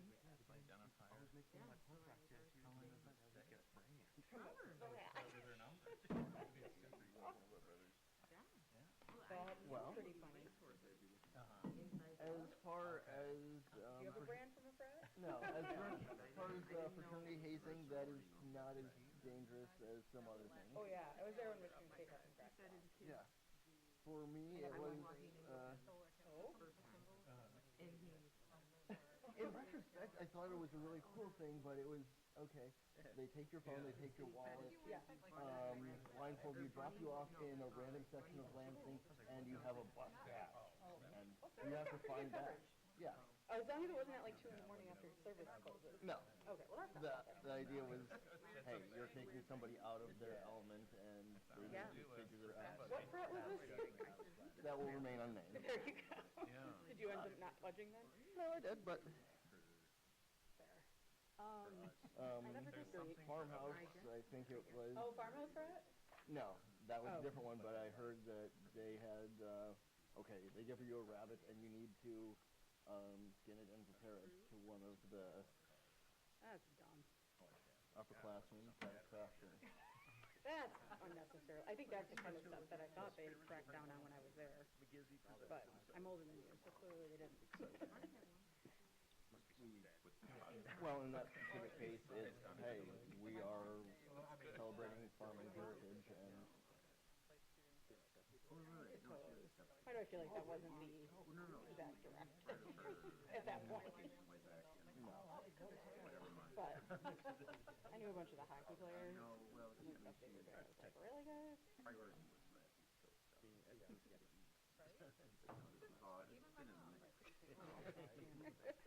was like, really, guys? Are we done? The worst is when you're working with a data with you, and then it won't let you change your password because you're remote. Like I had a whole thing with that. Maybe it's because you're not plugged in. Did you plug it back in? I'll have an answer. I know you will. May not have a Well, no, it can be something that I know, I saw on like a TikTok or something, they put up had changed. No, I can't remember what it was. Probably a A lot of them were coming. No, like it was like a building joke, like, oh, yeah, it's totally different. Right. And you know, I don't Yeah, oh, I think it was, Thursday, they were like talking about how Go Green, State was a very like full walkable campus. I think it does allow you to dig a little deeper, but the candidates dig one. All right. No. So Though I curious. was surprised since a decade ago, they had their, like, parking management master plan that said, okay, we're going to try to change the configuration. This parking deck is getting old, and if we remove it, then we'll, we might put some parking there and whatever building gets rebuilt, but, we'll try to, again, have fewer cars. and fewer Our parking next in- candidate Is here if we want to go ahead and get started a couple minutes early. Is that all right? Okay. Sure, I just took some minutes off, okay, that's really quick.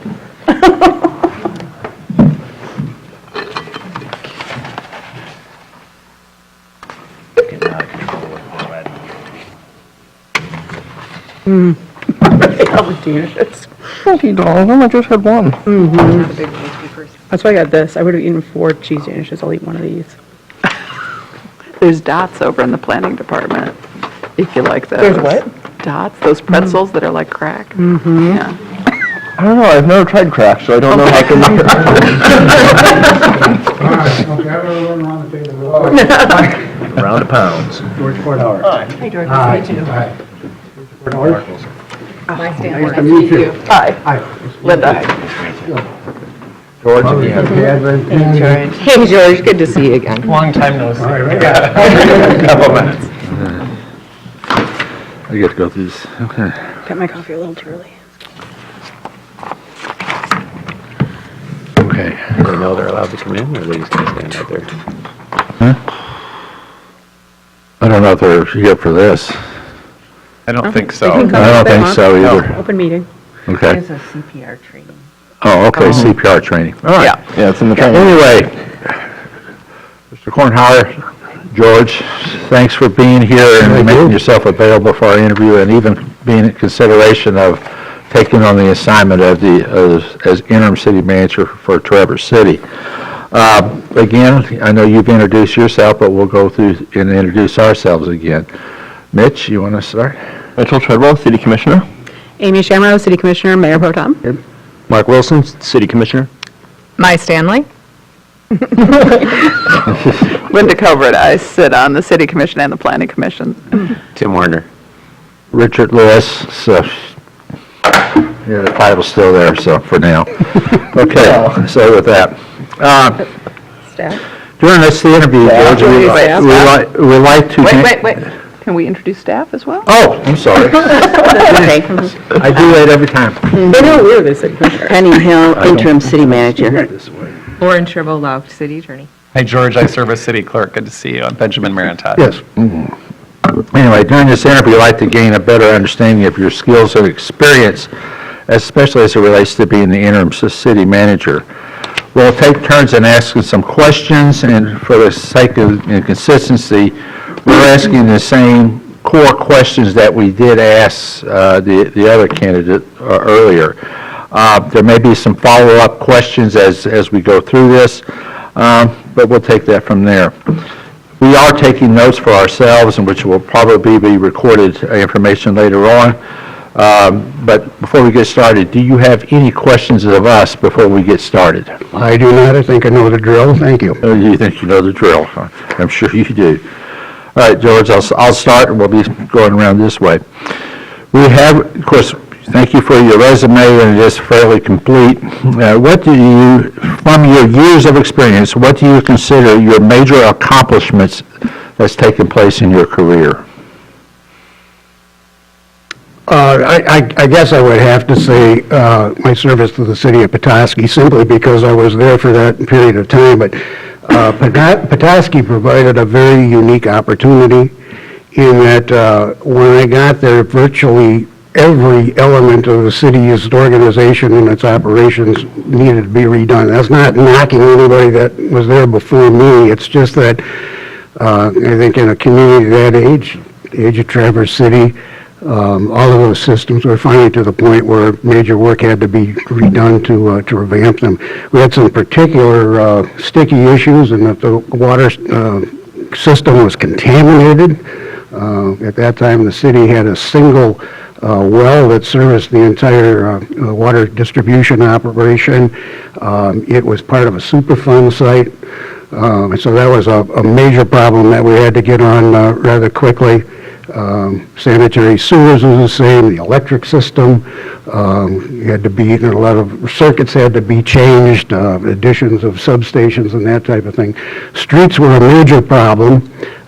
We did get the public to support a tax increase that was devoted strictly to public improvements and maintenance operation within street rights-of-way. So anything within the right-of-way, sidewalks, streets, trees, lighting, utilities were fair game for those funds. That helped.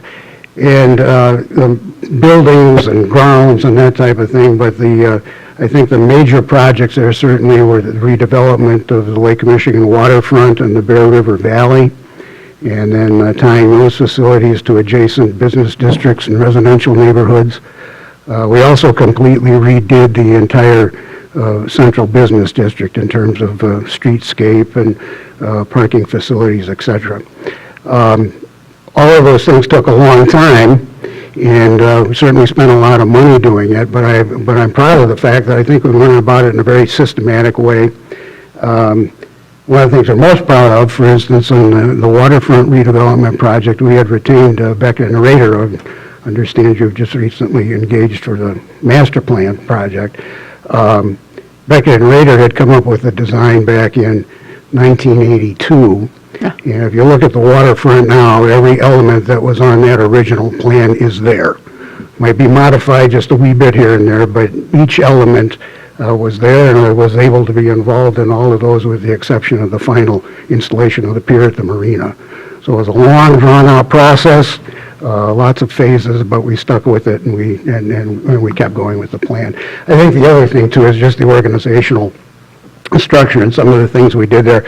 As part of the fact that we had the same number of employees when I left as when I started, we did take on a whole heck of a lot more in terms of maintenance and other operations, but through cross-training and contracts for certain services, et cetera, we kept the numbers of staff positions down. But we completely unified our public safety operations, so everyone is cross-trained in all three disciplines: law enforcement, firefighting, emergency medical techniques. We did the same thing essentially with public works through cross-training. So job enlargement and job enhancement, but the ability for folks to fill in other disciplines, I think, is very important. So I'm proud of those achievements. Thank you. So next question is, what do you see as the major challenges for Traverse City, whether in the next year or the next 10 years? Well, I think, again, the community being the age that it is, and infrastructure systems, things that be replaced, things that should be enhanced.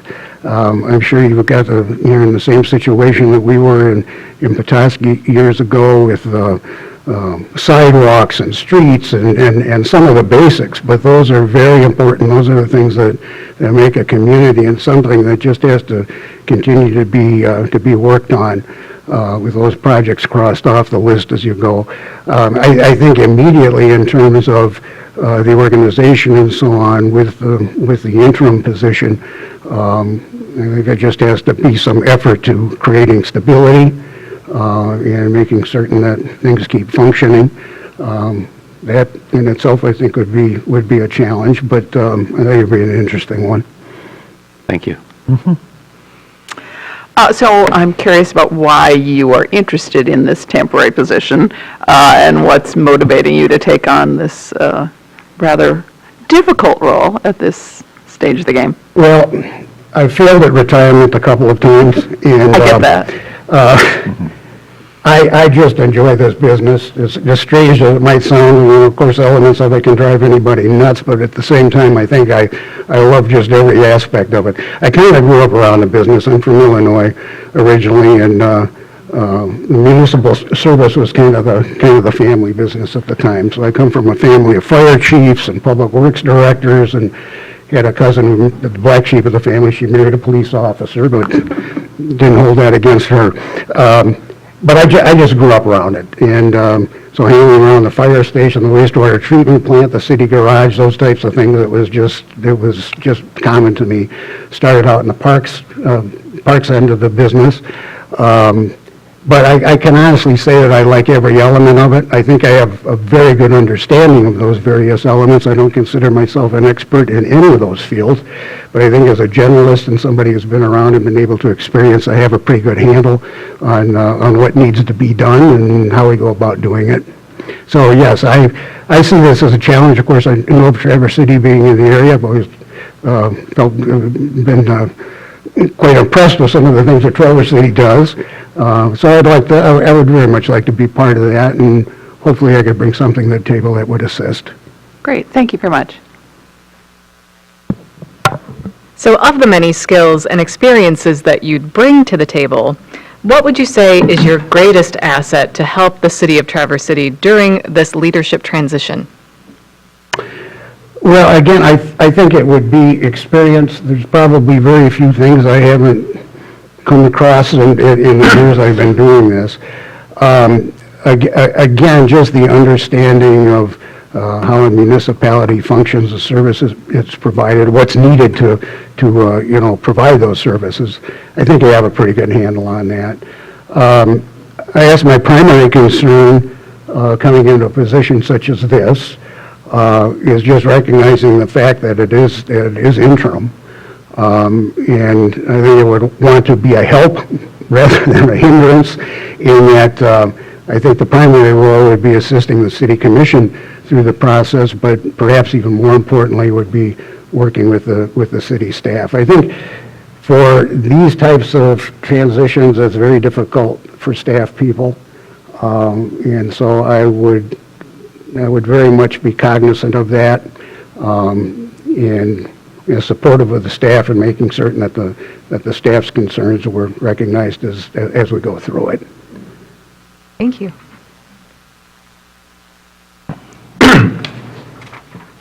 How would you describe your communication skills with commissioners, and what happens when one becomes a bit demanding on action they believe should have been taken?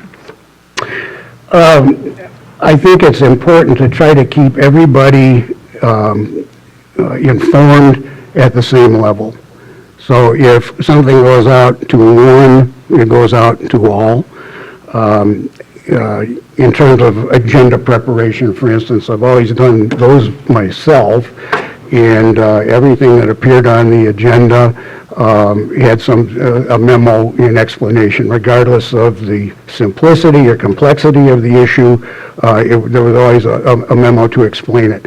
Not so much for the council or the commission, but the public in general, just so everybody had an understanding of what the background was and what we were proposing. In virtually all cases, there was a staff recommendation. In some instances, we would recognize the fact that an issue is strictly a policy decision. We would inform the council of that in the staff's opinion, this is strictly a policy issue, but perhaps we would, in most cases, issue pros and cons. So there was always that background from the staff's perspective and what our research had determined is how we went about making recommendations. When, as I say, when we communicated with one commission member, then the others would receive that same information.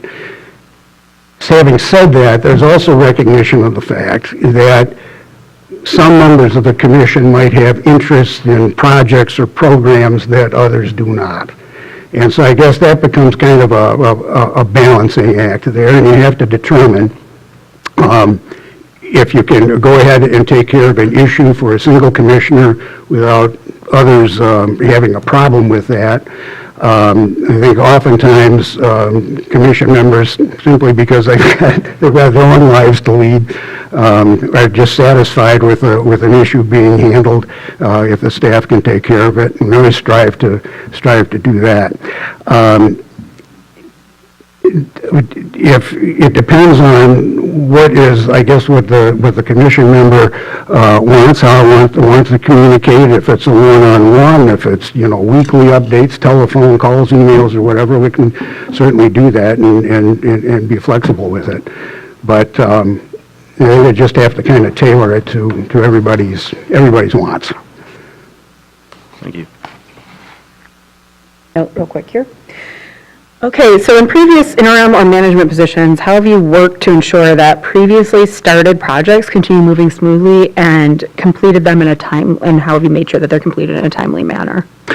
Well, I think just by getting involved in understanding the background of things and why it's being done, what was the reason for it being done, etc. And that's just the first steps. But I think we always approached projects as a team effort, if you will. If it was associated with parks, if it was associated with streets, generally, there's a lot of overlap between operations. So we always had input from the various disciplines within the organization. In some cases, if it was a matter that was strictly of no interest to the Department of Public Safety, for instance, perhaps they weren't part of that discussion. But in most cases, we always approach things as a staff. And again, I guess I've had experience, and as a generalist, probably have a good understanding of the various operations of how projects should move along. But I don't consider myself to be an expert in any of those areas. And I think particularly in the case of Traverse City, you've got a very good staff here, folks that know their business, and just let them have at it. They know what they're doing. And I think in that case, it's the manager's position to assist rather than get in the way. Thank you. I just mentioned I went to Oneonta, New York. I was out there for a little better than 2 years. I really wanted to, was advised of that by a consultant, and I really wanted that position because they had gone from a strong mayor form of government to council manager. I believe in the council manager form. I've been a student of it and practitioner of it. I think it works. So I really saw that as a challenge, and particularly from the time that it was implemented until I got there, a span of about 4 or 5 years, there had already been 2 managers ahead of me. Some in the community just didn't want to accept it. There were some on the city council didn't want to accept it. I think the staff struggled with it. So I saw that as a challenge, just trying to go in and figure out how we go about that. But the staff, having been through that turmoil of having, in some cases, 3 or 4 bosses going from elected mayors to 2 city managers, is my question, and I remember the director of finance responding. I asked, well, what are you folks looking for as a manager? And she said, we just want somebody who assists us and not makes, not makes our work harder to do. And I think that was a very good explanation of what staff needs are. And so I tried to live up to that, and I think I've achieved that. I can be helpful without getting in the way. Good example.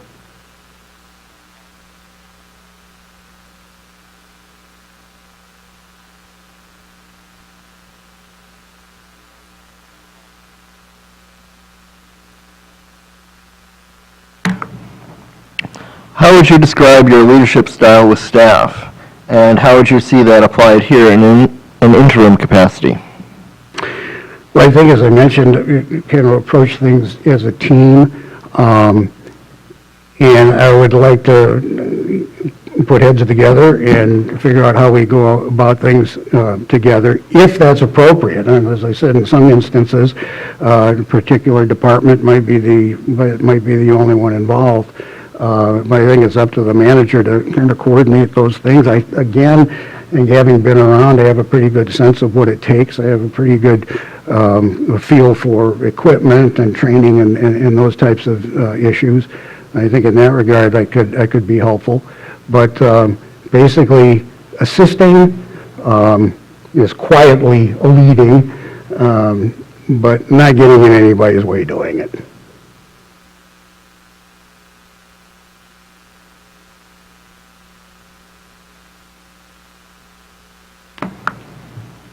Okay. George, give us some examples of how you helped an organization assess and build on their capacity. I'm sorry. Give us an example of how you helped an organization assess and build their capacity. I guess I could take Public Works as an example, and I'll do that both in Petoskey and Oneonta.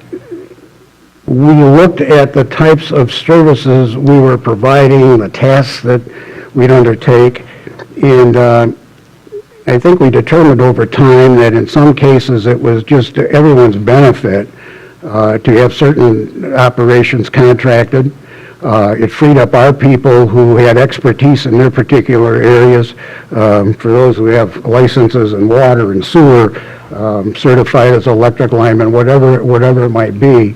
to allow them to go in and do their jobs without having to worry about some of the ancillary issues.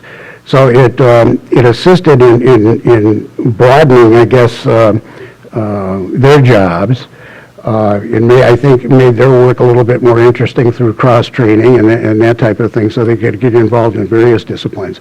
But by the same token, a lot of the stuff that had really kind of slowed down the operation could be handled in another way by not having our staff responsible for it, but putting them instead into roles of supervisors, basically just overseeing the work of contractors. So in Petoskey, for instance, through attrition, over time, we eliminated about half the position within the Department of Public Works, again, by doubling up certain assignments. And so water and sewer, for instance, folks had licenses in all areas. When it snowed, everybody drove a plow. We did those types of things, but some of the more I'm not going to say mundane, but some of the time-consuming efforts that they often got involved in were farmed out to others. So, for instance, if we have a water main break, a contractor would come and excavate that, expose the pipe, our folks would go in and fix it, and then somebody else would put everything back together so they could be off on something else. In Oneonta, we did basically the same thing. There it was, I guess, primarily in snow removal. They were kind of doing it differently than what I had experienced, and worked with them to get some different equipment and approaches to going about it. But I think once they got into that, and they saw that it worked, and the equipment that we got to replace the equipment that they had was of particular value. I think it functioned very well.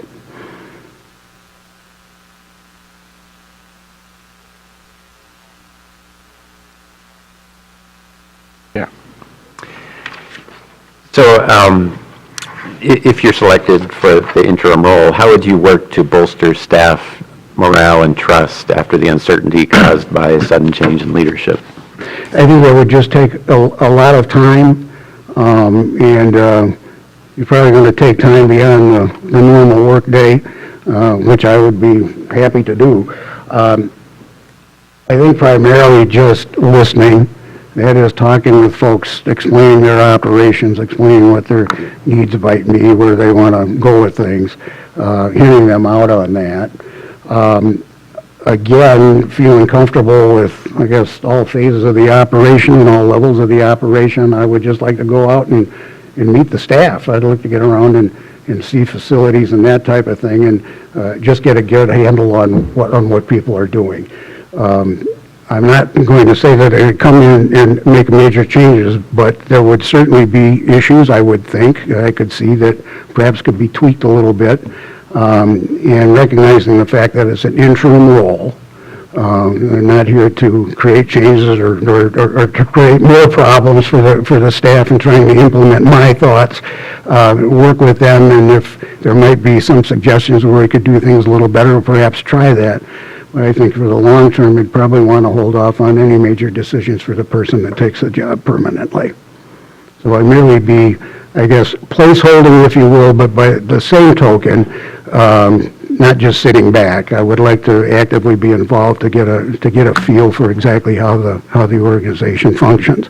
I had been an interim in Sheboygan for, it turned out to be a year. It was supposed to be an assignment for a couple of months, but for various reasons it was extended. I was also in kind of a dual role at that time. I was working with the Michigan Municipal League, and I had been assigned to Sheboygan to recruit the new city manager. So I think it was very helpful to be in the role of the interim, because I had a good feel after a while of exactly what the job entailed, what was needed. So I could be a little bit more active with the recruiting, number one. But number two, when the person was selected, I could spend time then kind of taking care of some of the things and get them off to a start without having to reinvent the wheel, if you will. So I think it was helpful in several areas. Kept everything going. Learned what was happening and what needed to be done, and then being able to look at candidates who could follow through with that, and then being able to explain to the successful candidate exactly what I believed was needed, so. Thank you. So let's say you're talking to staff, and they tell you something that you think possibly could be made better in some way, and the answer that they give is, well, this is the way we've always done it, we're happy just doing it this way. How do you handle situations like that? I think this is the way we've always done it, is something, I don't automatically poo-poo that, because there might be a very good reason that it's always been done that way. I guess when I hear that, it just kind of drives me to dig a little bit deeper and get additional background on it. I've heard that many times over the years, and it's a balancing act. I think in quite a few cases, I've been able, not just bluntly demanding that something be done, but with working with folks to try to get there to make those kinds of changes. As I mentioned, the snow removal in Oneonta was one. We had some police equipment there was another. Ambulances were kind of a big thing. I think I was able to assist in that area simply because I had some knowledge there. So I think I've been around long enough to have a good sense as to what works and what doesn't work, and I think because of experience, I think I'm able to make some pretty good suggestions if certain things needed to be tweaked. Right. Great, thank you. So could you describe your philosophy on hiring high-level positions and provide us with an example of how you have applied it? First of all, I've always approached hiring with a panel for a couple of reasons. If we're hiring a department head in addition to the manager, we would involve the other department heads.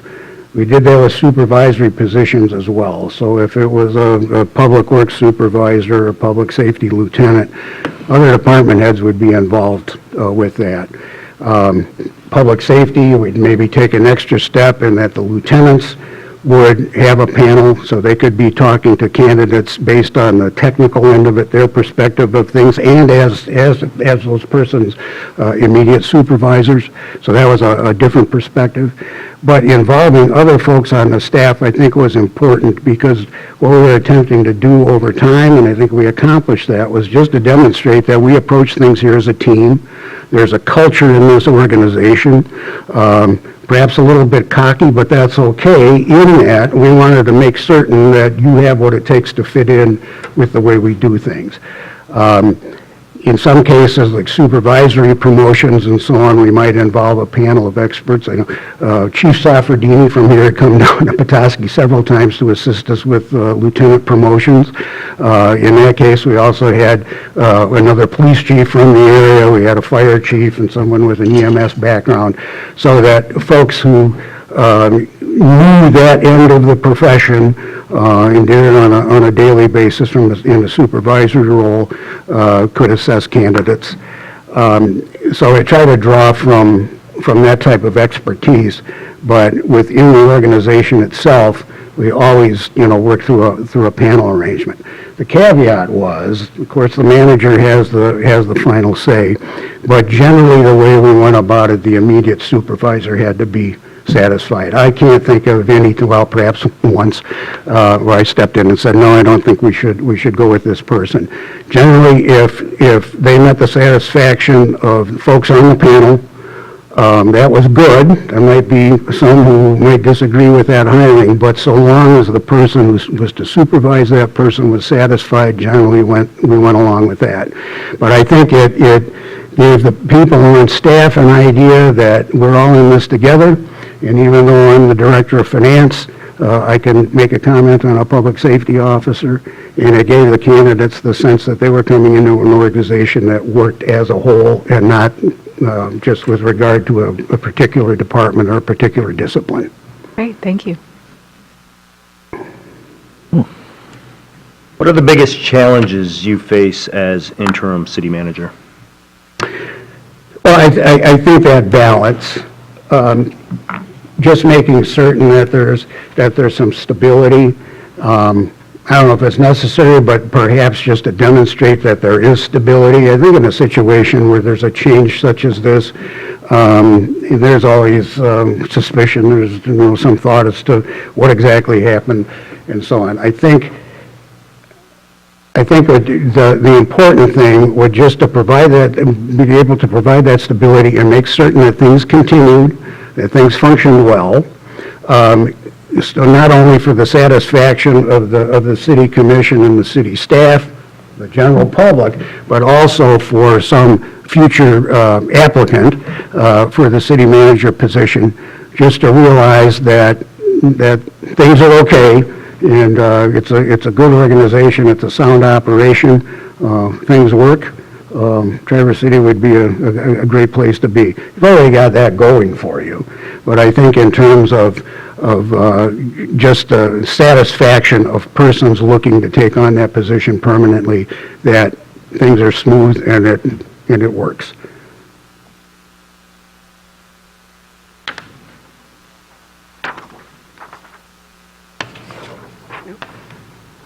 Sorry, finishing my notes, it took me a second there. So describe to the commission here what your process would be for deciding what you bring to us to be considered. So how do you set your agendas and how does that process look? Well, again, I understand there's somewhat of a time crunch, but I would like to go about it slowly in the beginning. That is, ask lots of questions, listen very, very carefully, try to get a feel in the background of how the organization operates, what exactly are the projects at the moment. I think some of the things you're doing are rather exciting. You're about to do are rather exciting. So I would just like to immerse myself, if you will, in those various issues. But again, take my time to get a feel for what's going on here, and then try to determine how I might assist in that effort. I think the staff, again, being the type of staff that you have, you've got some good professional people here that know their business. I see the manager's role, particularly the interim manager's role, is merely a support to them, and try to assist them in the next steps.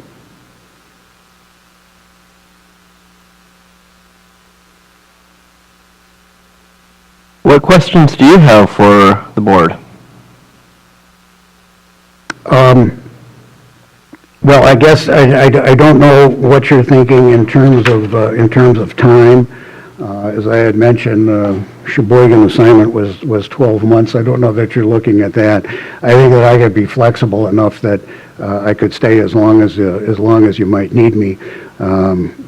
If it's the commission's desire to get the recruitment process underway quickly, I could certainly assist in doing that. But I think it would be placeholding, if you will, but perhaps a little bit more than placeholding. Again, just trying to demonstrate that everything is okay, the organization is stable, the services are being provided as they should be. And as long as that would take, I think I'd be flexible enough to stay on as long as you might need me. I guess in terms of some of the big things that are happening, I don't know to what extent you'd want the interim manager involved in that, but I can assure you that I would be comfortable with any of those things. I think I've had enough experience, particularly with major capital projects and so on, that I could hit the ground running on those. Perhaps not get them underway, but get them prepared to be underway. In talking with Penny some time back, I understand that there's some key positions that need to be filled. That's something I guess we could discuss as to how you might want to go about doing that. I've always, I guess, have leaned toward people from within the organization. That's always been my preference, especially when you develop a culture and you develop some unique ways of handling things. We want to make certain that those people know the system as they move on to other positions. I think it also provides incentive for folks on staff to have something to, get a goal, something to attempt to achieve. So I think I'd also like to be looking within the organization to kind of get a feel for where folks are. That was one of my assignments in Oneonta. I was under a 3-year contract there, which could have been extended, but one of the thoughts was just to come in and try to get this system back in place and implement the council manager form. We're also considering what we might do. If I were to leave, that would be the 4th manager within a very short period of time. There were some very talented people on staff, and I spent quite a bit of time working with them. The person who was in the city engineer role moved in as city administrator. They did change the title from manager to administrator. There were a few differences in the new position, but I could tell early on that he was somebody who could move into that. He did have his own way of doing things, and from an engineering background, he approached things as an engineer. So I think I spent quite a bit of time working with him as to how you go about doing things more as a generalist and dealing with the public and that type of thing. He caught on very quickly. I think he's doing a great job.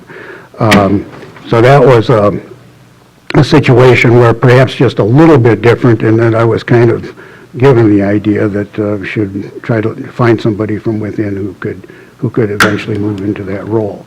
But I think in terms of the positions that you have open, those are key spots. So perhaps in the meantime, trying to determine if someone on staff could fill in those spots on an interim basis, and then let the permanent manager decide how to go about filling them for good. If, on the other hand, you have to move on that more quickly, that's something I would not have any fear in doing. If that has to be done, it would have to be done. I think generally, just in the interim role, I could be whatever you needed me to be. Want to provide direction as to how you would want me to go about certain things, we could do that. But generally, I think the purpose of the interim is just to keep everything in place and to assure the staff that things are going to continue, things are stable, staff in particular, but the general public, and of course the commission, you folks have important jobs there, so. Are there any other questions for George? Any follow-ups that you had from what you heard? George, you got any other questions for us? I do, just a little curiosity. So you got the bridge projects going. Where is the Union Street Dam project? Is that on hold? We're waiting to hear from the Supreme Court on whether they're going to take that up. Okay, And so it's that far. Yeah, so once we know what they decide, then we'll deal with that. Okay, all right. I did read that you've got the wastewater treatment plant project, the water plant project coming on board and getting closer all the time, so. Well, I think most of our wastewater is more on the is on the water mains and the sewer mains. The plants themselves are in. Yeah, there's going to have to be some work done down the road, but there's nothing major. Primary distribution and collection systems. Correct. Yes. Okay.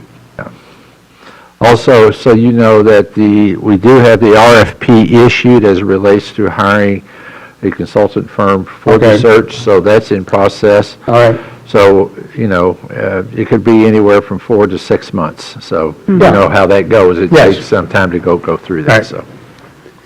So again, I think working with whoever the consultant may be that's selected, that would be something that I would be happy to do. And I guess after a while, having a feel for the organization and some of the processes and some of the needs, could express those to the consultant and be assisting in those efforts. Thanks. Anything else? Good. All right, we'll take that from there. And George, thanks for coming down. Thank you. Appreciate it. Thank you. Folks, if you like, take a 10-minute break, and that way you can be getting your thoughts together. We'll come back and continue the discussion after George's. Thank you. Thank you so much. Thank you. Thanks, George. Thank you. Anybody else? You're left. Should we be seated differently for that reason? I know we do that dinner with my brother. I'm joking. We do that when my brother comes home. We always have to be like, wait, where does Jonathan need to sit again when we're in a booth? My sister. We have the parody of a baseball team. Wait, what? The parody of a baseball team in terms of lefties and righties. Gotta have those southpaws to throw people off. Bree is quite remarkable, actually. Oh, ambidextrous. Right, well, I can bat left. I cut my steak with my right. Golf left or right. Wait, yeah. So, 3 rings. No problem. I was noticing how you all were trying to work around these rings. No, we're cutting steak in our brains. I had to teach myself how to knit right-handed, because nobody could teach me how to do it left-handed, and it was too complicated to try to reverse. Really? Yeah, I was gonna say, my brother's left-handed, but he's ambidextrous on most things because there was never a left-handed person to teach him. Yeah. So my grandmother was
Well, I went faster.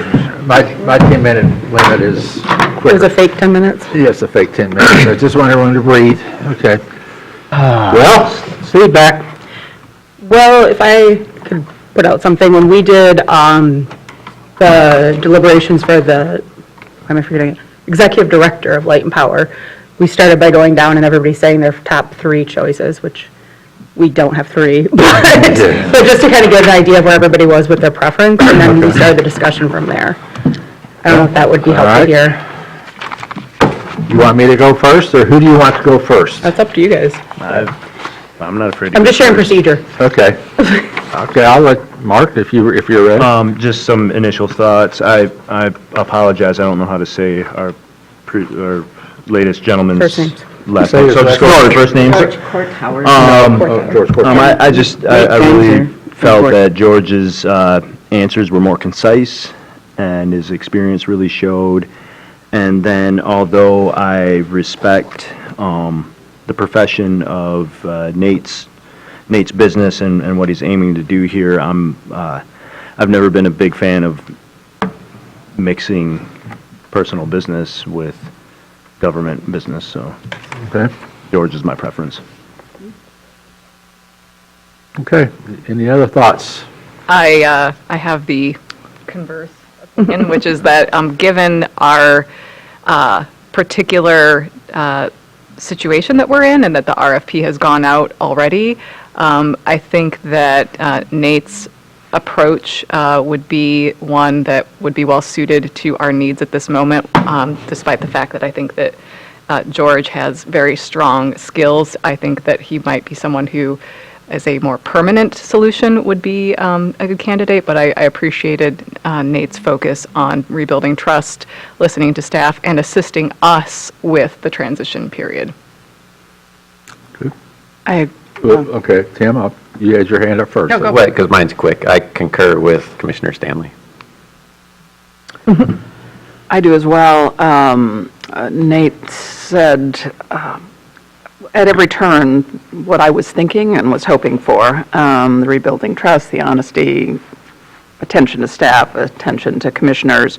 I loved little things like when hiring, bringing people from other municipalities in with the same expertise, not just people from the staff, but also people at the same expertise level. I thought that was interesting.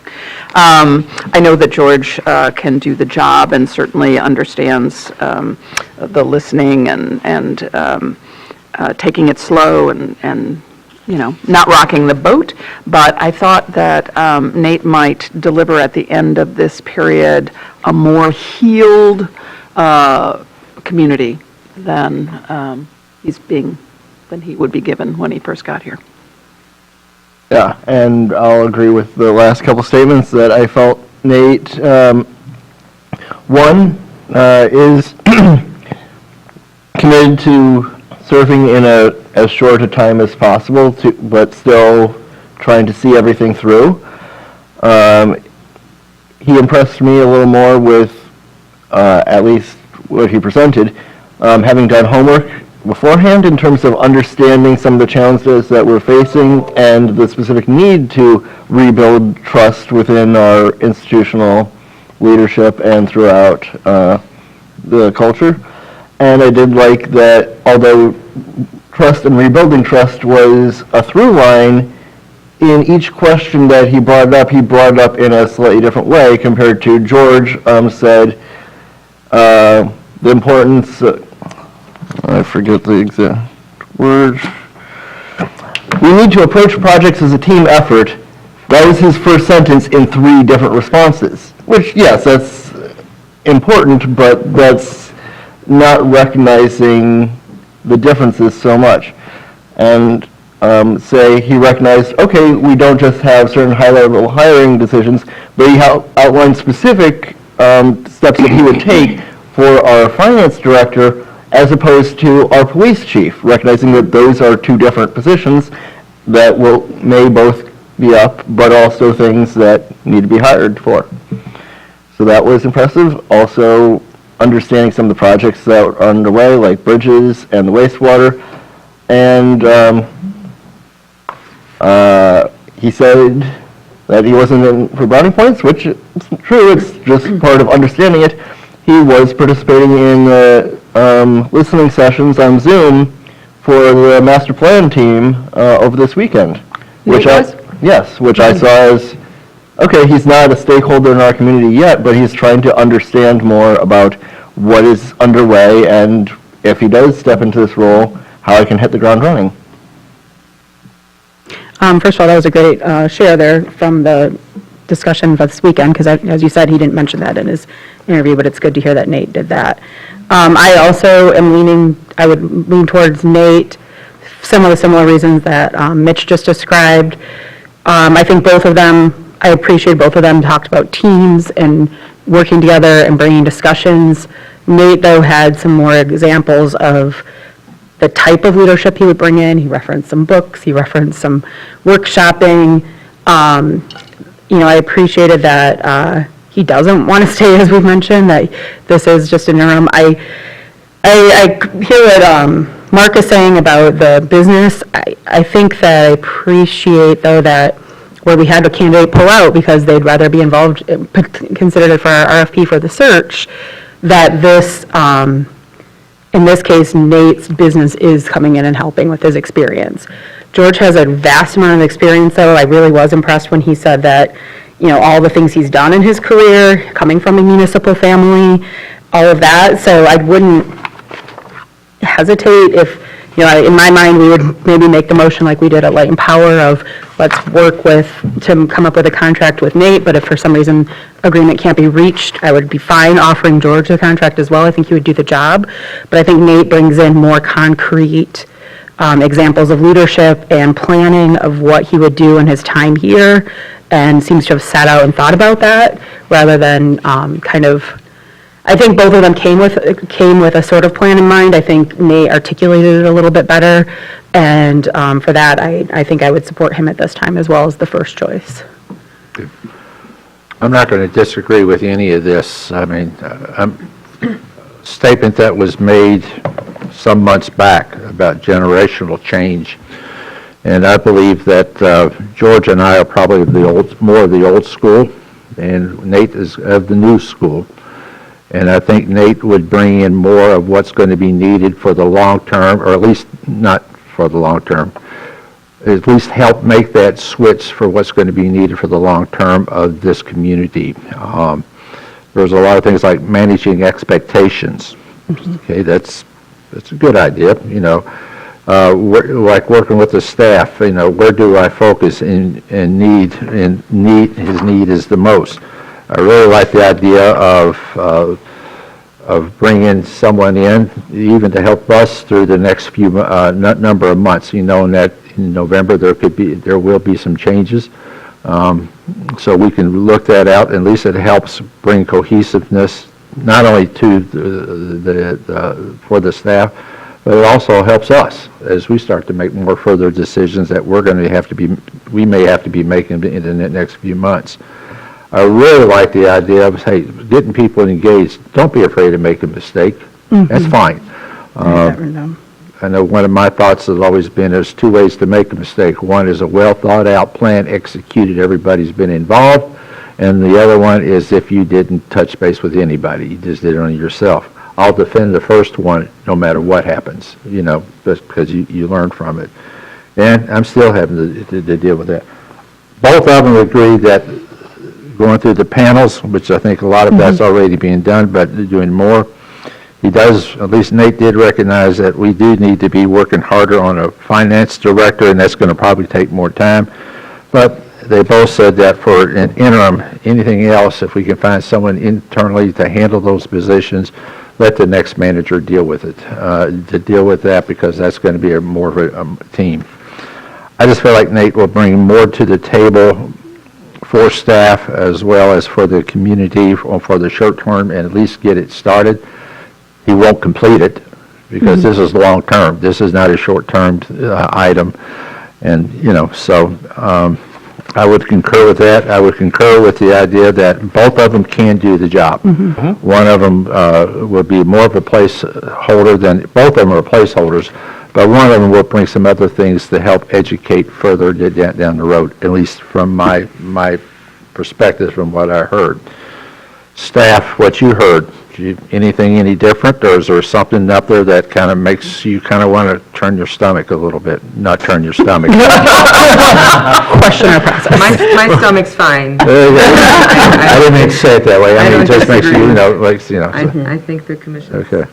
got a handle on it. Agreed. Yeah, Thanks you for are asking. the three that are agree. going to have to work closest, because it's going to be internal. We're not going to be here bothering you, so, I mean, you got to continue that. I would entertain a motion that we offer the position to Nate, with George being as the backup, and that as the backup, so. Sorry, to that, though, is this, and maybe I missed it someplace, we get lots of emails. Yeah. Is there a negotiation for like salary and all that, and so that's part of this motion, is it a salary range, like what's our motion? Well, we will then start, city attorney will talk to Nate about what his terms are going to be, and we'll have to bring that back to you, because you're going to have to agree to do this. I don't know what the range would be. I know what I charge, which I've been told is significantly not enough, but I don't know, but that's what I wanted, and so that was fine. I have no idea what to look for. Benjamin looks eager to give some information. Oh, I was just gonna, I don't want to step on your toes, Lauren. Did you have something you were going to? No, I mean, I think there's not a whole lot of, there aren't a whole lot of items that really need to be negotiated because there's no benefits and things like that. It's more of just the salary type of amount. Is that, an hourly, a weekly, a monthly? How does that work? I don't know what Nate's situation is with housing and stuff, so I think that's a conversation that just needs to be had, what he would need, and then talk about that with him, and then bring back an agreement for the commission to consider. So, sorry. How many hours a week does he want to put in? Because he's going to have a separate business, if he's still doing that, so I don't know. So is this motion then really to enable you to start making those negotiations? Right. Okay. Okay. And then just clarification for me to understand in the future, I made a comment about mixing businesses with this. Have we hired like a third-party business to serve in this role before? And Not that I'm also, aware of. I'm not saying that this would happen with this individual, but are we hiring him or his business? Because if we're hiring the business, is it possible that somebody else's face will be in these hallways from day to day? Right, and- so that's similar to what you could do like with a law firm. For example, when Pete Doran was the city attorney, but he was out house counsel, Yeah, the firm was hired. out of house. Yeah, right. But Pete was the city attorney, so Yeah. you would have your point, like, as your point person, and it would be clear in the contract that that's the person that's. But in this situation, we're In this buying a situation, it's period. not happened that I'm ever aware of. Yeah. But so are we attempting to negotiate with Nate as an individual or with him, with his LLC? What's the commission's comfort level? He seemed to say that I it's fine with him. That was going to be what I was raising my hand about, because as him operating as a business, I think that comes down to you negotiating the terms, because I don't mind signing the agreement with his company, because it might be easier for him tax-wise. That might be how he has a setup for, now we're maybe asking him to do a 1099 with us for next year versus through his business, that's already done. But I guess what I'd be looking for, if that is the way that he wants to do it and we decide to do it, some guarantees in the contract of hours, time, commitment. Yep. I actually don't even mind if there's a backup person that he gets the flu or something, that there's somebody who can answer our emails, and, I don't know how that works. I got the impression from the conversation that this is more of a maybe one-man operation and it's set up for tax purposes. But, if there's an assistant that, helps out, I'm fine with that, but I would want that clarified. However it works for him for his business setup, but clarifying what he's obligated to us for. Got it, okay. So I'll make a motion that the city commission well, I guess, so that Penny Hill, as acting interim city manager, begin negotiations with Nate Geinzer in regards to the interim city manager position. I would add Lauren, because I think our attorney will have to approve any contract as well. So- But she's the principal. Yeah. And whoever Penny I needs get to you, I see what you involve. mean. What is that? We always have the substance by the city attorney or whatever. And formed by the city. I'll second that. My question, before we enter discussion though, would you be open to an amendment that if for some reason terms can't be reached with Nate, that we offer to George, so they don't have to come back to us a week or two later? It's unlikely, but remember we did that with Brandy. We got Brandy, so I'm not really worried about it, but that was put How out about there. if he somehow in his drive across state has already decided he's not interested? Yes, But because it's up to us to decide if terms can't be reached. right. So the refusal, you're right, yeah. If he's unwilling to enter into negotiations, please extend the offer to George K. Yes. I would accept that as a second. Something like that. Yeah, that's exactly Okay. what I was thinking. So this Benjamin, morning, when have I was in the break room, I thought Christine came in and said, we need to set up a negotiation committee. She didn't say that? No, that was just something that they thought about and whatever, but I think it's a good call that if Penny and Lauren, and if they need to ask a question, they can call myself or them, but it's still theirs to bring back to us, so if something comes up that they need to ask a quick question, then And how quickly can we move? Nate has I something would on, like to have something on our agenda next Monday night. That's what we're going to shoot for. And is somebody calling him in the next hour? yeah. Yep. I would say very quickly is what I would say. Yeah. Okay. Yeah. Fair enough. Are we okay? And so that amendment's been. We have a motion, right, and a second? Yes. Wait, I don't have a second. I didn't I hear did one. second it. Oh, excuse me. Yeah. Okay. Okay, Sorry, I jumped right into asking the question, so it probably got lost. all right. So thank you for your time. So all those in favor say aye. Aye. All those opposed say nay. Motion passes. With that, we are adjourned. Public comment, please? Seeing none, we are adjourned. All right. And you can leave your stuff here. Thank you. So, thank you. Thank you, guys. I'm going to call right now. Call him right now and just let him know we want to talk. So you two work it out. I think it's, okay, that's good.